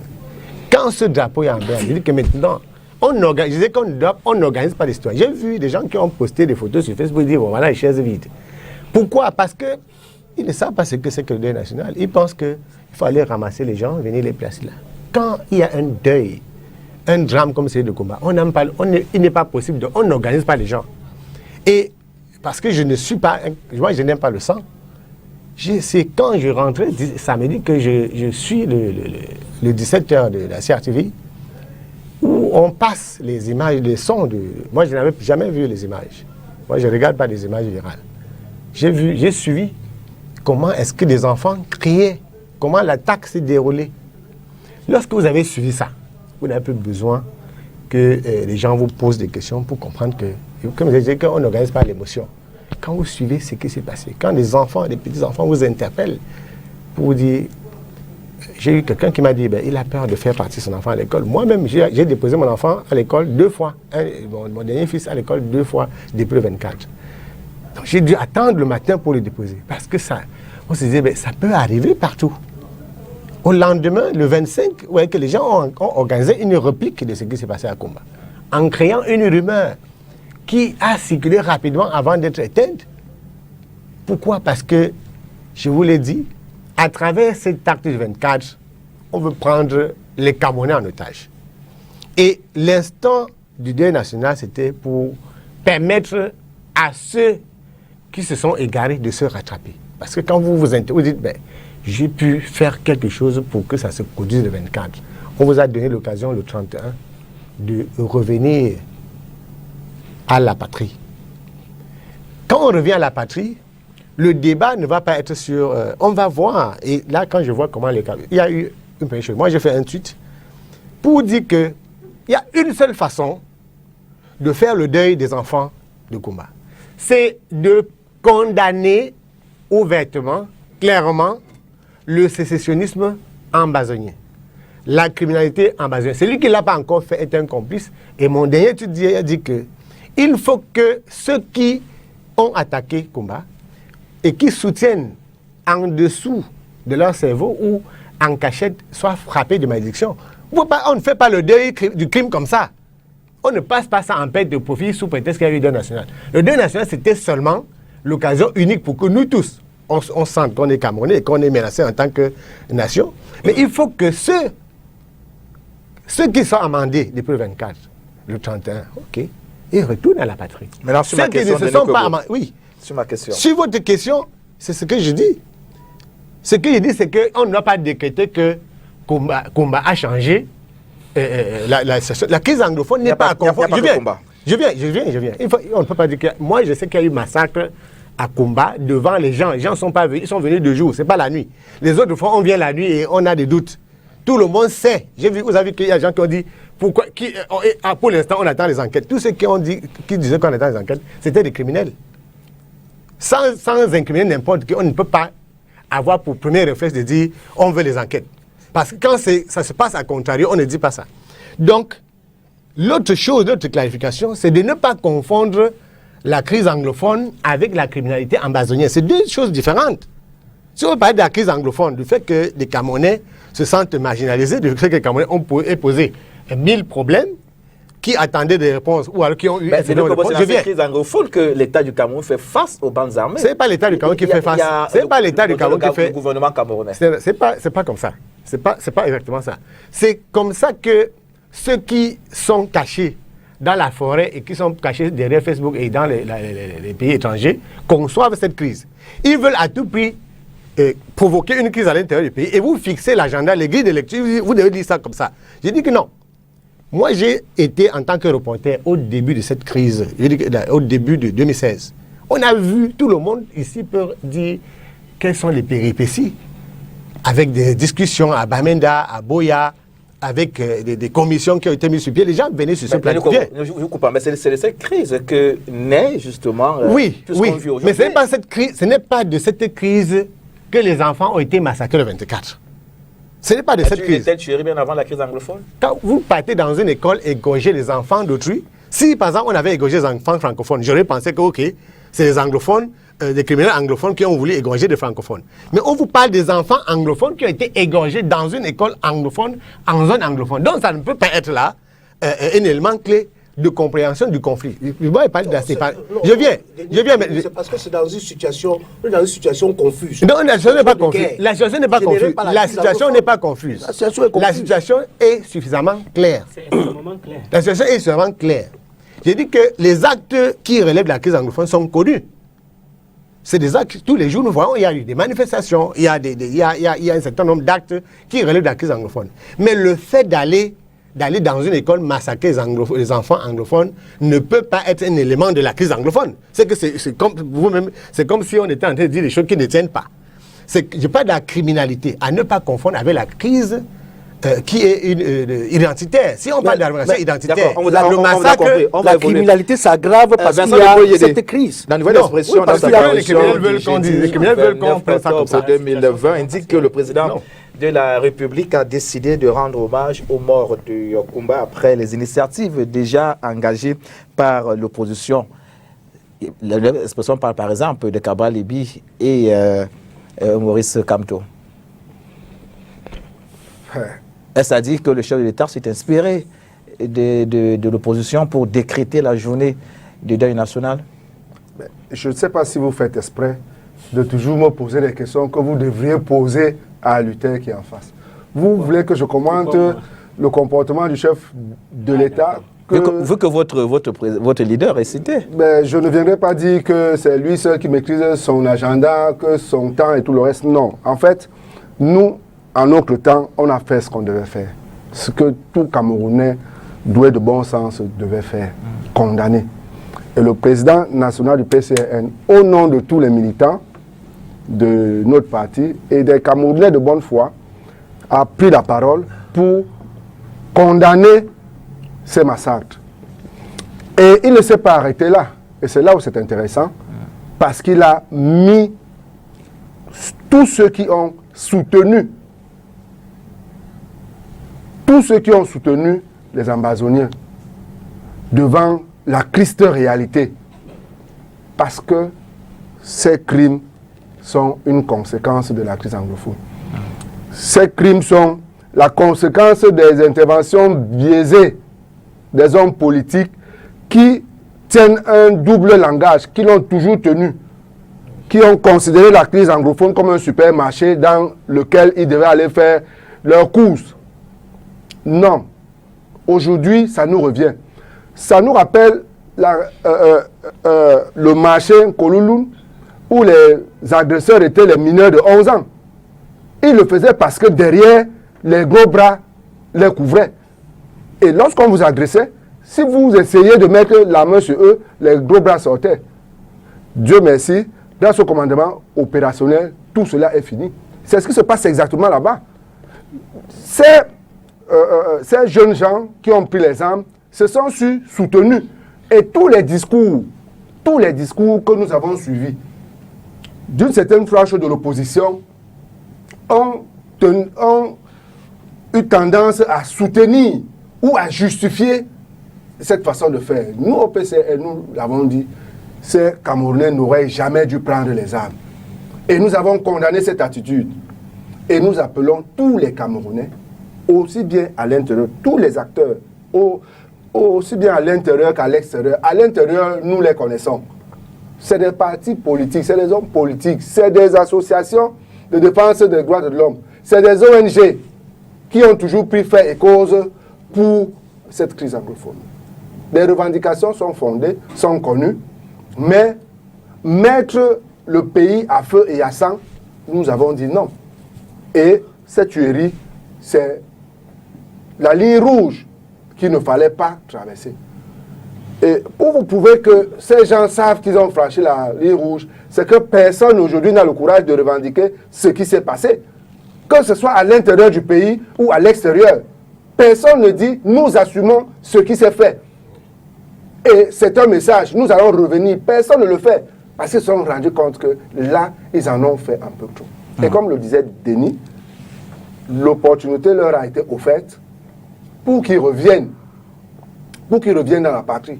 Parce que ne l'oubliez jamais, le PCRN a pour ambition de diriger ce pays. Et nous n'allons pas diriger, nous n'allons pas hériter d'un pays en lambeaux.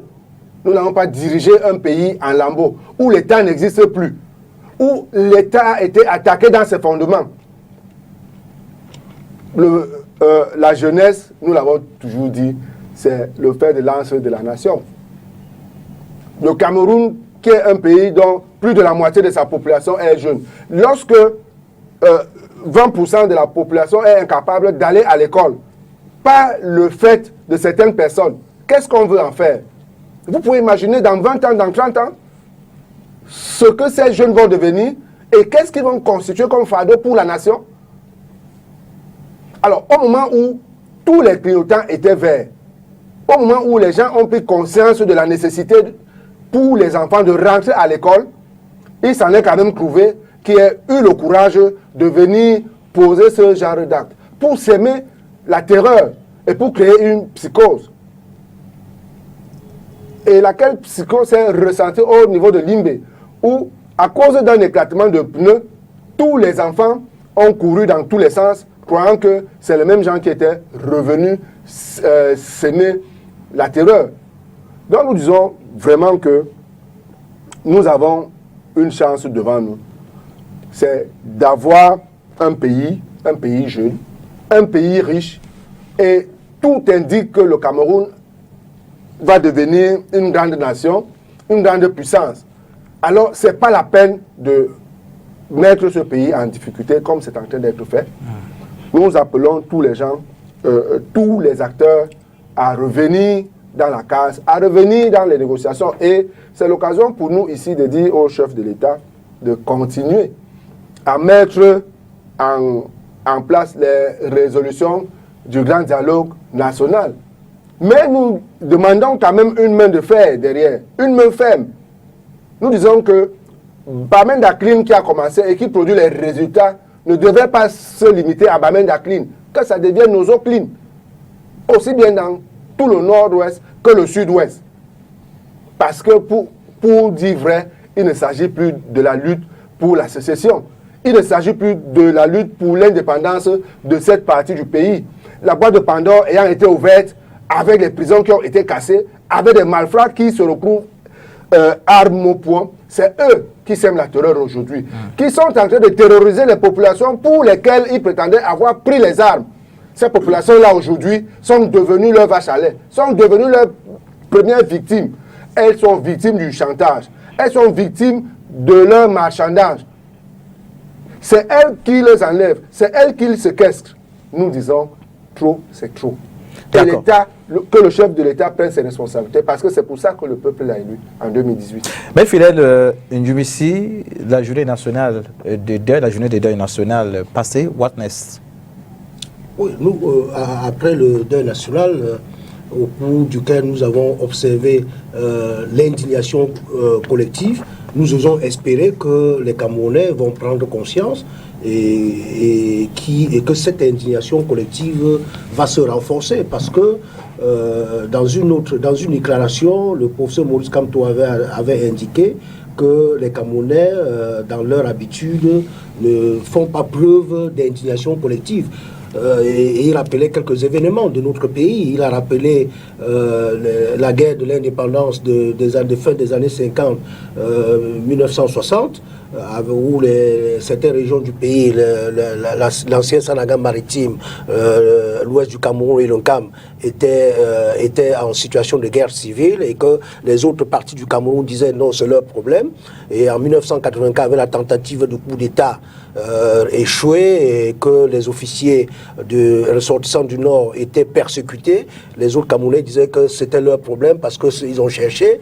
Aujourd'hui, il y a la crise anglophone et les autres Camerounais continuent à dire c'est leur problème, comme le PCN ici dit qu'il y a certains partis politiques qui s'occupent de ce problème qui ne devraient pas s'occuper parce qu'ils disent que c'est l'affaire des anglophones. Et on fait un amalgame, on fait une confusion en oubliant que tout ce qui se passe dans le Nozo aujourd'hui, c'est les conséquences de la négation de la crise anglophone, parce qu'il y a un malaise profond dans cette partie de notre pays et que ce malaise a été exprimé. Je me souviens, j'ai lu sur les réseaux sociaux l'autre jour un extrait d'une déclaration de Feu Mongo Betty qui disait que déjà en 1986, qu'il y a des tensions dans le nord-ouest et le sud-ouest et que les tenants du pouvoir, c'est-à-dire le régime Biya, étaient indifférents par rapport à ces tensions et qu'il faisait preuve d'arrogance et de mépris par rapport aux récriminations des anglophones et qu'il y avait des risques que dans des années à venir, il y aura bain de sang dans cette zone-là. Et il avait parlé comme un prophète, déjà que la plupart des romanciers, la plupart des littéraires sont des prophètes pour leur temps. Donc, ce que Bongo Betty avait dit en 1986 se déroule aujourd'hui. Il ne faut pas qu'on vienne aussi aujourd'hui dire que non, il y a que la criminalité dans le nord-ouest et le sud-ouest ne s'est pas accrue à cause de la crise anglophone. C'est effectivement à cause de la crise anglophone que la criminalité s'est développée dans cette zone. Parce que dans cette situation, il faut reconnaître qu'il y a guerre civile. Et dans la guerre civile, il y a des groupes armés, des bandes armées qui peuvent se constituer pour arnaquer, pour racketter, pour demander les rançons, et qui peut-être ne sont même pas en relation avec ceux qui font des revendications. Parce que dans la crise anglophone, il faut se souvenir qu'au départ, il y a toujours eu une frange des séparatistes qu'il ne faut pas oublier. Depuis, il y a des gens qui n'étaient pas d'accord en 1961 pour la réunification. Il y a eu un référendum en 1961 et vous vous souvenez que tout le vote du sud-ouest était contre la réunification et c'est le vote du nord-ouest qui avait favorisé que cette partie du pays, c'est-à-dire le Cameroun occidental, se joigne au Cameroun oriental. Par contre, le Northern Cameroun avait voté pour l'adhésion au Nigeria. Donc, depuis ce temps, il y a des gens qui sont frustrés. Et souvenez-vous que beaucoup d'élites du sud-ouest avaient migré pour le Nigeria parce qu'ils n'étaient pas d'accord pour que cette partie du pays se joigne au Cameroun oriental. Donc, et quand la crise a déclenché, ces personnes-là n'étaient pas nombreuses. C'était une minorité qui voulait la sécession. Et aujourd'hui, je rappelle, et je vais revenir, je vais dire à M. André Meka que ce n'est pas de la culpabilité, comme on disait tout à l'heure dans un autre thème, c'est de la responsabilité. Aujourd'hui, c'est la responsabilité du gouvernement en place. Parce que ce gouvernement n'a pas trouvé des solutions idoines. Voyez-vous que toutes les résolutions prises au cours du grand dialogue national n'ont pas porté fruit, n'ont pas donné les résultats escomptés. Parce qu'à l'issue du grand dialogue national, on a décidé de la reconstruction, alors qu'il y a encore la guerre. On a décidé de faire entrer les réfugiés ou bien de faire entrer les déplacés. Et jusqu'à aujourd'hui, les réfugiés ne sont pas rentrés. Les déplacés ne sont pas rentrés parce que la guerre continue. Alors, on a décidé de faire la démobilisation et la réinsertion, alors que... Donc, il faut comprendre. Aujourd'hui, le problème, c'est quoi? Aujourd'hui, le problème, c'est que on demande le dialogue. Et nous, au Mouvement pour la Renaissance du Cameroun, nous avons fait des propositions pour le dialogue. Nous disons que le grand dialogue national n'a pas réussi. Qu'on revienne sur la table de négociation et on dialogue. Si nous dialoguons et le centre, la question centrale de la question du problème anglophone aujourd'hui, il ne faut pas le nier, il faut pas nier, c'est la forme de l'État. D'accord. C'est la forme de l'État. Qu'on discute de ça. Qu'on discute de ça et qu'on s'entende sur la forme de l'État avec l'immense majorité des anglophones et que nous construisions notre pays et que nous puissions isoler les ennemis du pays qui sont les sécessionnistes. D'accord, c'est compris. Maître Fidèle, vos propos semblent avoir suscité de vives réactions. Alors, on va commencer. S'il vous plaît, respectons cet ordre. Oui, s'il vous plaît. Oui. On va commencer par Vincent de Paul Yédé. Oui. Il m'a fait dire que pour le PCN, la crise du Nozo, c'est le problème des anglophones. Je l'ai nullement dit ici. Notre parti s'est déjà exprimé là-dessus au début de la crise pour dire que nous reconnaissons que cette partie de notre pays où les gens ont expérimenté la gestion de leurs affaires pendant 11 ans, où ces gens sont nostalgiques, il est bon de les restituer dans cette position-là. Nous l'avons toujours dit. Et nous avons continué, même en proposant quelque chose de concret, le fédéralisme communautaire. Ce n'était pas parce qu'on ne prenait pas en compte le problème des anglophones. Mais tout ce que nous disons, tout simplement, c'est que pour ce qui est de cette crise anglophone, tous les Camerounais sont solidaires de ce qui se passe là-bas. nous sommes solidaires des revendications légitimes qui ont été faites et qui, pour la plupart, ont connu des réponses, mais des réponses jugées insatisfaisantes. Alors, c'est partie du pays qui a besoin aujourd'hui de s'auto-gérer, de s'auto-administrer, qu'on lui donne cette opportunité de s'auto-gérer et de s'auto-administrer. C'est tout ce que nous disons. D'accord. Denis Kwebo. Non, j'ai voulu me casser un permettre. Mais Kabara, juste après vous. Parce que Maître Djoubessé utilise de mensonges, de diversion et de confusion dans son propos. À la fin, il glisse une phrase pour faire croire que c'est ce qu'il voulait dire. Il dit que quand, dans la Sanaga maritime, l'UNCAM, et à l'ouest, les gens se battaient, les autres disaient, il faut que Maître le sache. Parce que c'est ce qu'il a étudié dans les cercles politiques, contrairement aux autres. C'est pour ça que ce n'est pas pardonnable d'entendre certaines choses dangereuses pour le pays de lui. On peut tolérer ça de ses camarades du MSC, s'ils sont les nouveaux en politique. Les UPCistes n'ont pas pris les armes pour diviser le Cameroun. Donc, Maître doit le savoir, il doit le dire. Il ne voulait pas diviser le Cameroun. Donc, je viens. Non, je sais comment Maître glisse. Je sais comment tu glisses ça pour embrouiller les Cameroun. Non, je dis que tu n'as pas dit. Denis, vous écoutez religieusement. Quand ils ont pris les armes, les autres ils disaient que c'était leur affaire. Et rectification, parce qu'il ne faut pas falsifier l'histoire. Ils n'ont pas pris de telles armes pour diviser le Cameroun. Ils prenaient les armes parce qu'ils pensaient que le Cameroun pouvait être dirigé autrement. Ils ne voulaient pas diviser le Cameroun. C'est une chose. Deuxième chose, vous dites qu'il y a le coup d'État. Et ça, c'est qui est dangereux. Et il faut que chaque Camerounais condamne ce que vous venez de dire. Il y a le coup d'État en 84 et les officiers nordistes ont été persécutés. Ça, même devant... Les officiers innocents. Parce que vous venez d'ajouter le mot innocent vient maintenant parce que j'ai arrêté cette parade. Je viens. Alors, Maître, vous avez pris les armes pour renverser un régime. D'accord? Je ne dis pas vous. Je dis, les gens prennent les armes pour renverser un régime. Il y a du sang qui est versé à Yaoundé.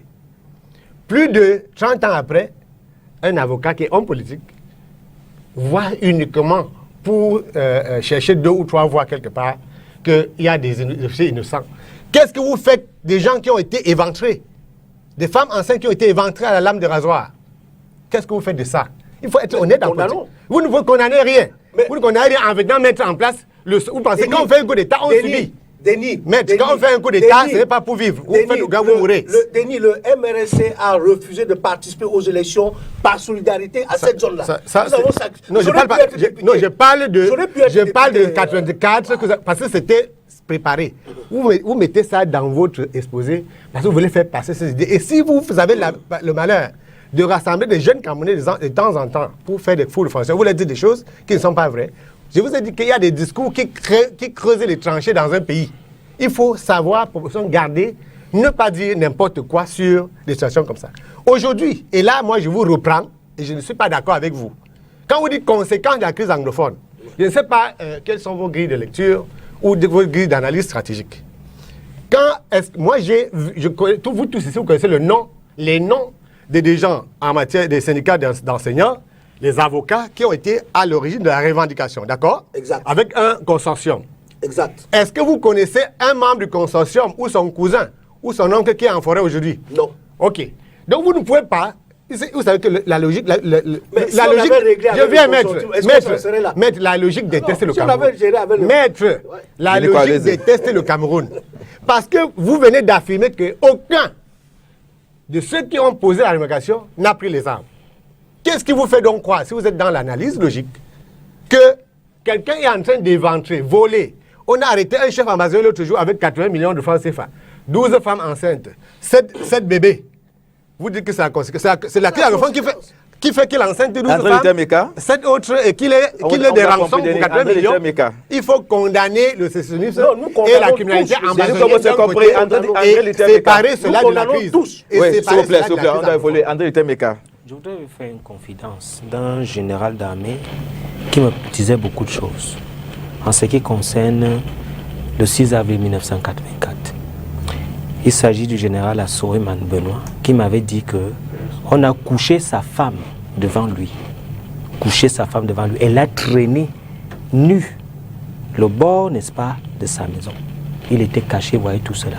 Il y a des atrocités qui ont été faites je vous fais fi d'autres atrocités. Je ne voudrais pas que vous ouvrez cette porte. Parce que si vous ouvrez cette porte, il y aura un tribunal national pour, n'est-ce pas, mettre un certain nombre de choses. Mais je voudrais vous dire que vous ne pouvez pas vous moquer des Camerounais pendant longtemps. Les Camerounais ne sont pas des idiots. Les Camerounais ne sont pas des idiots, pourquoi? Parce que vous ne pouvez pas soutenir une guerre. Parce que même dans votre argumentaire, vous soutenez cette guerre. Comment? Vous parlez de la responsabilisation de l'État, oui, ou la responsabilité de l'État. Exact. Responsabilité de l'État. Exact. Je peux défendre cette terre. Je vais donc vous... la défendre. Je vais vous mettre devant vos responsabilités. Il ne faut pas vous moquer des Camerounais. Vous ne pouvez même pas vous moquer des Camerounais. Parce que le président Biya, tout ce que les Camerounais ont demandé dans le problème anglophone a été résolu. C'est sur ces plateaux que tous les politiciens, même vous avez demandé le dialogue national. Tous les politiciens. Le chef de l'État. Le dialogue national était biaisé. Le chef de l'État, contre toute attente, même de son parti politique et de certaines personnes comme nous, qui avons décidé qu'on ne peut plus recauser avec le MRC parce qu'on a gagné les élections, on ne revient plus sur le dialogue, on doit conserver le pouvoir. Il a dit qu'il y a dialogue, il y a eu dialogue. Et à la fin du dialogue, votre président Maurice Kamto a été libéré à la demande du dialogue, vous croyez que c'est le dialogue national. Vous pouvez me laisser parler, moi je ne suis plus en train de blaguer. Hein. À la demande des politiciens de ce pays, il a été libéré avec près de 333 activistes. C'était à la demande du président français. Il a bien déclaré. Je voudrais vous dire. S'il vous plaît, je voudrais vous dire. Vous aurez le temps de revenir. Je voudrais vous aurez le temps dire. de revenir tout à l'heure. Macron l'a déclaré. Si vous aurez vous aurez le temps de revenir. Vous aurez le temps de revenir tout à l'heure. Vous n'allez pas le laisser. Vous aurez un dernier tour de parole, maître. Je voudrais vous dire la vérité. Vous aurez votre dernier tour de parole tout à l'heure. Il est important qu'il sache que le MSC. C'est pas vous qui avez déclenché la guerre là-bas? Maître. Ambazonien. Maître, on vous a écouté religieusement tout à l'heure. Il ne veut pas que je parle. Il sait que je vais dire des choses graves. Vous aurez le temps de dire tout à l'heure. Vous aurez bien des tours de parole. Il ne veut pas que je parle. Je le laisse. Je suis en train de vous dire que ceux qui donnent les armes aux chefs de guerre en brousse, qui les financent, c'est les mêmes qui viennent déployer votre genre d'argumentaire que l'État a fait ceci, l'État a fait cela. Le président Paul Biya a fait tout ce qui était nécessaire sur le plan socio-politique. Il a donné le statut spécial, il a remis la chambre des chefs, il a remis tout ce qu'il fallait en termes d'indirect rule dans le système anglophone. Il a laissé même le sous-système éducatif anglophone parce qu'il fallait uniformiser. Il y a des enfants qui font 12 matières, il y a d'autres qui font 3 matières dans le système anglophone. On a voulu uniformiser, on a dit on l'est. La common law. Il a ouvert une branche à l'ENAM, à la Cour suprême. Tout ce qui a été demandé dans le cadre de la crise anglophone a été fait. Il s'agit de quoi? Mais il ne faut pas qu'on trompe les Camerounais. Il y a des hommes politiques, le MRC, je le cite ici, qui pensent que la crise anglophone est un marché politique où on peut surfer pour pouvoir faire la surenchère politique et pour pouvoir évincer le chef de l'État, le président Biya. Ce ne sera pas possible. Parce qu'aujourd'hui, vous n'avez pas parlé de ceux qui sont entrés dans les salles de classe, qui ont tiré sur les enfants. Vous n'avez pas parlé des armes qu'ils ont. Vous n'avez pas parlé des financements. Vous n'avez pas parlé des pays où ils sont, au Royaume-Uni, aux États-Unis, en France. Vous n'avez pas parlé des réunions que vous faites avec eux. Vous les soutenez en disant que vous allez les soutenir parce qu'il faut que le président Biya parte. Alors, pour sortir... je voudrais conclure en disant que ces gens que vous voyez qui viennent dire la responsabilité de l'État, qui ne condamnent jamais les atrocités, qui ne disent jamais qu'il y a des commanditaires qui sont au Royaume-Uni, qui sont aux États-Unis, qui sont en France, et qu'ils arrêtent, et les gens ne font que mourir, sont ceux qui effectivement veulent dévoyer les Camerounais, orienter les Camerounais vers la victime, qui est l'État camerounais, au lieu de l'agresseur, qui est nécessaire. Alors, votre dernière parole, André Utemeka, la journée nationale passée, comment entrevoyez-vous l'avenir du Nozo? L'avenir du Nozo, c'est l'avenir du Cameroun. Et l'avenir du Nozo, c'est l'avenir de tous les Camerounais. Il y a 2 leviers qu'il faille mettre sur pied. Le premier levier, c'est que nous avons l'impression qu'il y a certains Camerounais qui sont complices, qui sont d'intelligence avec cela. Pourquoi? Au Cameroun, nous sommes dans des familles lignagères, hiérarchisées, avec un socle traditionnel. Les chefs de famille, au nord-ouest, au sud-ouest, ne se sont jamais assis pour dire à leurs enfants, c'est terminé. Les chefs supérieurs, gardiens des traditions, des dieux du monde, des monts Fako, ne se sont jamais assis pour dire c'est terminé. S'ils s'asseyent avec les pouvoirs traditionnels qui leur sont conférés, cela va s'arrêter. Il y a également notre levier, qui est le levier de l'État, qui doit déjà agir. Et il y a l'état d'exception et l'état d'urgence, qui peuvent être décrétés, et pour que l'État puisse restaurer l'ordre. Voilà les deux secteurs. Le secteur traditionnel, des chefs de famille, qui doivent s'asseoir, parce que ces enfants ont un cordon ombilical, ces enfants ont des liens ombilicaux avec la famille, et c'est africain. Il y a des rites qui sont faits dans ce sens-là. D'accord. Donc il est important que ces deux leviers soient appuyés, et pour que la paix revienne dans le nozo, et qu'on puisse ne pas démanteler ces partis politiques. Suivez mon regard. D'accord. Vincent Lepoyédé, sont d'intelligence avec ces gens-là. Vincent Lepoyédé, quel sera désormais le visage du Nozo après que tous les Camerounais aient célébré cette journée de deuil national? Vous voulez parler de la commémoration. En fait, le Nozo fait partie intégrante du Cameroun. Et il n'y aura pas de paix au Cameroun tant que le Nozo sera en guerre. Il n'y aura pas de progrès économique, il n'y aura pas de progrès social tant qu'une partie de notre pays est en difficulté. Alors tout ce que nous souhaitons, c'est que cette partie du pays, très vite, retrouve la paix. Et cette paix qui doit être d'abord la conséquence d'une prise de conscience des uns et des autres, de tous les acteurs, nous l'avons dit, de tous les acteurs, aussi bien locaux à leur niveau là-bas, que internationaux. Parce qu'il faut dire que les gens ont toujours agi avec un soutien d'un certain nombre de réseaux. Tout ce que nous demandons au gouvernement, c'est de faire vite, c'est de mettre en application les résolutions du Grand Dialogue national. C'est de définir le contenu du statut spécial, parce qu'il ne vous a pas échappé que jusqu'à présent, on a parlé du statut spécial, mais on ne sait pas quel en est le contenu. Vivement que son contenu soit connu et qu'il réponde aux attentes des populations du sud-ouest et du nord-ouest, qui demandent tout simplement à retrouver leur liberté et à vivre dans la paix et la quiétude. Maître Fidèle Djumbesi. Oui, je vais commencer par là où le Conseil a fini, en parlant du statut spécial, pour adresser à M. Meka sur cette table que leur arrogance qui continue à afficher et qui continue à brandir la force et à dire état d'urgence et état d'exception, c'est pas ça qui va régler la crise anglophone, parce qu'ils avaient opté pour l'option militaire, ils avaient choisi l'option militaire, et ils ne veulent pas reconnaître qu'il y a eu échec de cette option et que le Grand Dialogue national n'a pas produit les résultats escomptés, et que il faut comprendre que quand on parle du statut spécial, cela concerne le développement local, c'est-à-dire l'autonomie locale, et c'est ça, et c'est l'un des nœuds essentiels du problème anglophone.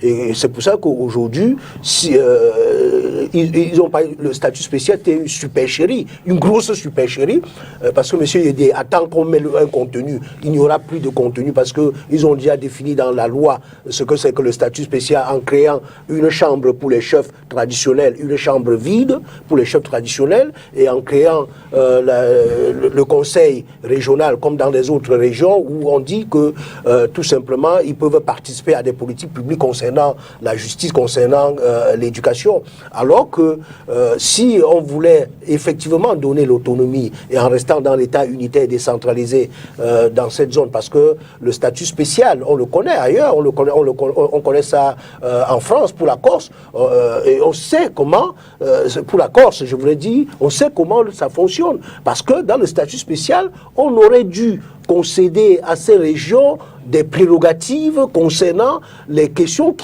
sur lesquelles on ne s'entend pas. Et ces questions, c'est les questions de la common law, de la justice et les questions d'éducation. Et cela demandait, s'ils étaient sérieux, s'ils voulaient vraiment régler ce problème par un statut spécial, ça demandait une révision de la Constitution pour permettre à ce que l'Assemblée régionale de ces régions puisse prendre puisse élaborer ou bien fait des propositions de loi concernant l'éducation ou concernant la common law. Parce que dans la Constitution, ces questions-là relèvent de la loi. Alors, Denis Kobo, c'est terminé. Denis Kobo, après que les Camerounais... Il faut la diversion en accusant les gens faussement, alors que la journée nationale, s'il vous plaît.